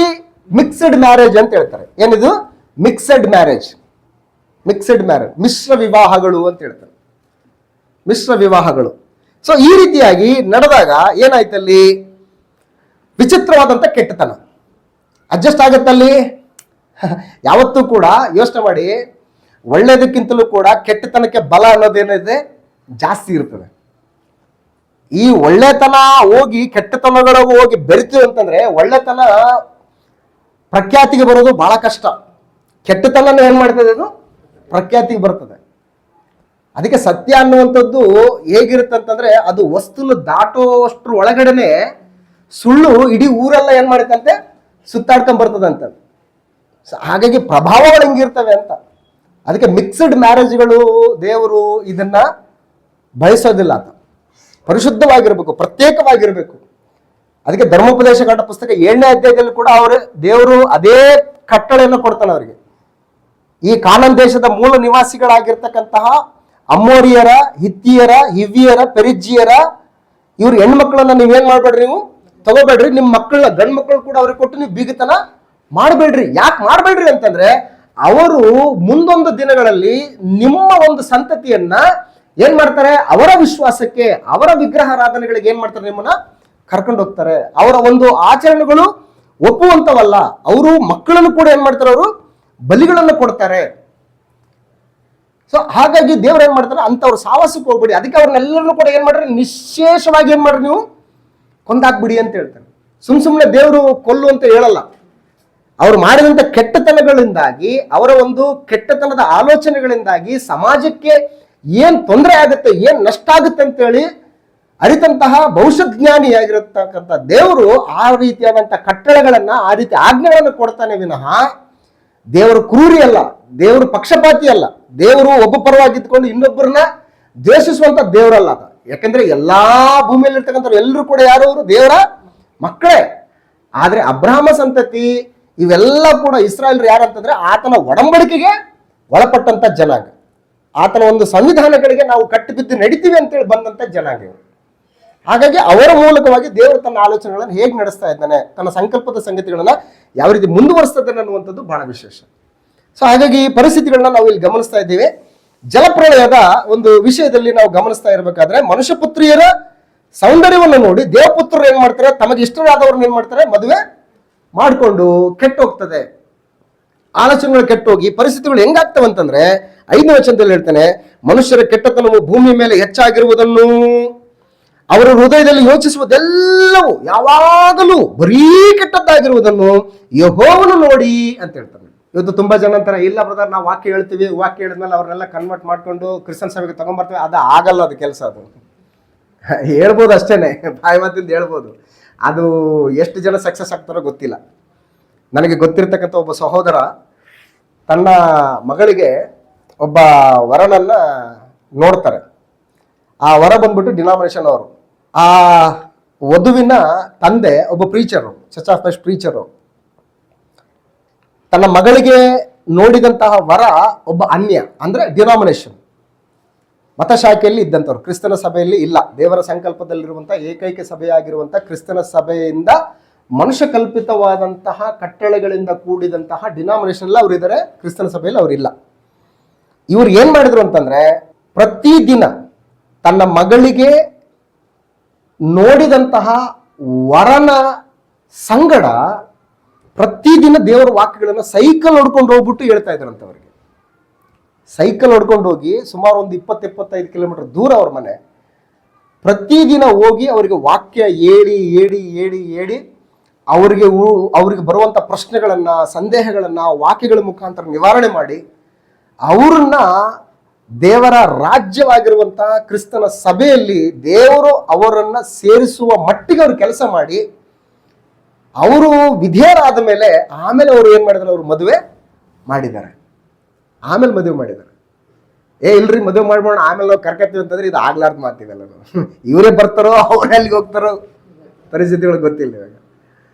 ಸೊ ಇವತ್ತು ಹೆಂಗಿದಾವಂತಂದ್ರೆ ಬರೀ ಯಾವ ಆಂಗಲ್ ಅಲ್ಲಿ ನೋಡ್ತಾರಂತಂದ್ರೆ ದುಡ್ಡು, ಹಣ, ಆಸ್ತಿ, ಅಂತಸ್ತು, ಅಂದ, ಚಂದ, ಕುಲ, ಗೋತ್ರ ಇವನ್ನೇ ನೋಡ್ತಾರ ವಿನಃ ದೇವರು ಕೋರಿಕೊಂಡಂತಹ ಆಲೋಚನೆಗಳುಳ್ಳಂತಹ ಗುಣವತಿಯನ್ನ, ಗುಣವಂತನನ್ನ, ದೈವಭಕ್ತನನ್ನ, ದೇವಭಕ್ತೆಗಳನ್ನ ನೋಡುವಂಥವ್ರ ಸಂಖ್ಯೆ ಬಹಳ ಕಡಿಮೆ ಆಗಿದೆ. ಪರಿಸ್ಥಿತಿಗಳು ಹಿಂಗಾಗ್ತವೆ.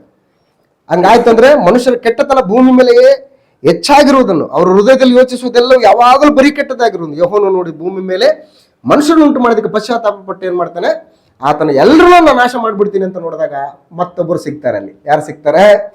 ನೋಹ, ನೀತಿವಂತ. ಆತನ ಹೆಂಗಿದ್ದಾನಂತಂದ್ರೆ ಆತನ ಒಂದೆರಡು ಮಾತು ನೋಡ್ಕೊಂಡು ಮುಗಿಸ್ಬಿಡೋಣ. 9ನೇ ವಚನದಲ್ಲಿ ನೋಹನ ಚರಿತ್ರೆ. ನೋಹನು ನೀತಿವಂತನು, ತನ್ನ ಕಾಲದವರಲ್ಲಿ ತಪ್ಪಿಲ್ಲದವನೂ ಆಗಿದ್ದನು, ಅವನು ದೇವರೊಂದಿಗೆ ಅನ್ಯೋನ್ಯವಾಗಿ ನಡೆದುಕೊಂಡನು ಅಂತ ಹೇಳ್ತಾನೆ. ಹೆಂಗ್ ನಡ್ಕೊಂಡಿದ್ದಾನೆ? ಅನ್ಯೋನ್ಯವಾಗಿ, ಫೆಲೋಶಿಪ್. ಅನ್ಯೋನ್ಯ ಅಂತಂದ್ರೆ ದೇವರೊಟ್ಟಿಗೆ ಈತ ನಡೆಯೋದಕ್ಕಾಗಲಿ, ಈತನೊಟ್ಟಿಗೆ ದೇವರು ನಡೆಯೋದಕ್ಕಾಗಲಿ ಯಾವುದೇ ಬೇಜಾರಿಲ್ಲ. ಎಷ್ಟೊತ್ತು ಬಿಡಪ್ಪ ನೀನು ಹೋಗಪ್ಪ, ನನಗೂ ಸ್ವಲ್ಪ ಫ್ರೀ ಬೇಕು, ನನಗೂ ಒಂದು ಸ್ವಲ್ಪ ಸಾಕಾಯ್ತು ನಿನ್ನ ಜೊತೆಗೆ ಅಂತ ಹೇಳುವಂಥ ಸ್ಥಿತಿಲಿ ನೀನು ಎಷ್ಟು ಥರ ಇರು, ನಾನು ಚೆನ್ನಾಗಿರ್ತೀನಿ, ನನಗೆ ನನ್ನ ನೆಮ್ಮದಿ ಇದೆ ಅನ್ನುವಂತಹ ಯಥಾರ್ಥವಾದಂಥ ಒಂದು ಅನ್ಯೋನ್ಯತೆ ದೇವರದು ಮತ್ತು ನೋಹನ ಒಂದು ಬದುಕನ್ನು ನಾವು ಗಮನಿಸ್ತೇವೆ. ಸೊ ಮುಂದೆ ಏನಾಗುತ್ತೆ ಅನ್ನೋದನ್ನು ನೆಕ್ಸ್ಟ್ ಬೈಬಲ್ ಸ್ಟಡಿಯಲ್ಲಿ ನಾವು ಕಂಟಿನ್ಯೂ ಮಾಡ್ತಾ ಮುಂದಕ್ಕೆ ಸಾಗೋಣ. ಸೊ ಇದು ಜಲಪ್ರಳಯಕ್ಕಿಂತ ಮುಂಚಿನ ಕಾಲದಲ್ಲಿ ಇರ್ತಕ್ಕಂಥ ಸ್ಥಿತಿಗತಿಗಳು, ಇವುಗಳನ್ನು ನಾವು ಆಲೋಚನೆ ಮಾಡ್ತಾ ಸ್ಟಡಿಯಲ್ಲಿ ಮುಂದೆ ಹೋದರೆ ಮುಂದಿನ ದಿನಮಾನಗಳಲ್ಲಿ ಮುಂದೆ ನಡೆಯುವಂಥ ಒಂದು ಘಟನಾವಳಿಗಳು ನಮಗೆ ಈಸಿಯಾಗಿ ಅರ್ಥ ಆಗೋದಕ್ಕೆ ಸಾಧ್ಯ ಇದೆ. ಈಗ ನಾವು ಮುಂದೆ ವಂಶಾವಳಿಗಳನ್ನು ನಾವು ಆಲೋಚನೆ ಮಾಡಬೇಕಾದ್ರೆ ಇಲ್ಲಿ ನೋಡಿ, ನಮಗೆ ಯಾರು ಕನೆಕ್ಟ್ ಆಗ್ತಾರೆ ಇಲ್ಲಿ? ಇವಾಗ ನೋಹ ಕನೆಕ್ಟ್ ಆಗ್ತಾನೆ. ಇವಾಗ ನೋಹನಿಗೆ 3 ಜನ ಮಕ್ಕಳು. ಯಾರು ಅವರು ಅಂತಂದ್ರೆ ಶೇಮು, ಹಾಮು, ಯಫೆತ್ ಅಂತ. ಸೊ ಈಗ ಈ ಶೇಮು, ಹಾಮು, ಯಫೆತ್ ಈ 3 ಜನ ಮಕ್ಕಳಲ್ಲಿ ಯಹೂದ್ಯರು ಅಥವಾ ಇಸ್ರಾಯೇಲ್ಯರು ಅಥವಾ ಅಬ್ರಹಾಮನು ಯಾರ ಸಂತತಿ, ಯಾರ ಒಂದು ಇದಕ್ಕೆ ಬರ್ತಾನೆ? ಶೇಮನ ಒಂದು ಸಂತತಿಗೆ ಬರ್ತಾನೆ. ಸೊ ಇನ್ನು ಮಿಕ್ಕಿದವರು ಏನಾದ್ರು ಹಾಮು ಮತ್ತು ಯಫೆತ್, ಇವ್ರು ಏನಾದ್ರು ಇವ್ರದ್ದು ಯಾವ್ದು ಜನಗಳು, ಇವ್ರದ್ದು ಯಾವ ಜನಾಂಗ ಅನ್ನುವಂಥದ್ದನ್ನು ನಮಗೆ ಗೊತ್ತಾದಾಗ ಮುಂದೆ ಒಂದು ನೋಡುವಾಗ ಈ ಮೋಯಾಬರು, ಅಮ್ಮೋನಿಯರ್ ಅಂತಕ್ಕಂಥವ್ರು, ಲೋಟನ ಸಂತತಿಯವರು ಇಸ್ರಾಯೇಲ್ರಿಗೆ ದೊಡ್ಡ ವಿರೋಧಿಗಳಂದ್ರೆ ಅವರೇನೆ. ಸೊ ದೊಡ್ಡ ವಿರೋಧಿಗಳಾಗಿ ತುಂಬಾ ಕಾಡದಂಥವ್ರು ಅವರೇನೆ. ಸೊ ಹಾಗಾಗಿ ಇವನ್ನೆಲ್ಲ ನಾವು ಪ್ರಾರಂಭದಲ್ಲಿ ನೋಡಿದಾಗ, ಅಲ್ಲಿ ನಾವು ನೋಡಿದಾಗ ನಮಗೆ ಈಸಿಯಾಗಿ ಗೊತ್ತಾದ, ಅಯ್ಯೋ ಇವರ ಅಮ್ಮೋನಿಯರ, ನಮಗೆ ಗೊತ್ತು ಬಿಡಿ, ಇವ್ರು ಯಾರು ಬೇರೆಯವರಲ್ಲ, ಇವರೇ ಸಂಬಂಧಿಕರೇ, ರಕ್ತ ಸಂಬಂಧಿಕರೇ ಅನ್ನುವಂಥ ಒಂದು ಆಲೋಚನೆ ಬರ್ತದೆ. ಇಲ್ಲ ಅಂತಂದ್ರೆ ಅವ್ರ ಶತ್ರುಗಳಪ್ಪ, ಅವ್ರು ಹಂಗೆ ಹಿಂಗೆ ಅನ್ನುವಂಥ ತಲೆ ಬರ್ತದೆ. ದೇವ್ರು ಯಾಕೆ ಇದು ಮಾಡ್ಬೇಕಾಗಿತ್ತು ಅವ್ರನ್ನ ಹಂಗೆ ಅಂತ ಏನೇನೋ ಯೋಚನೆಗಳು ಬರ್ತದೆ.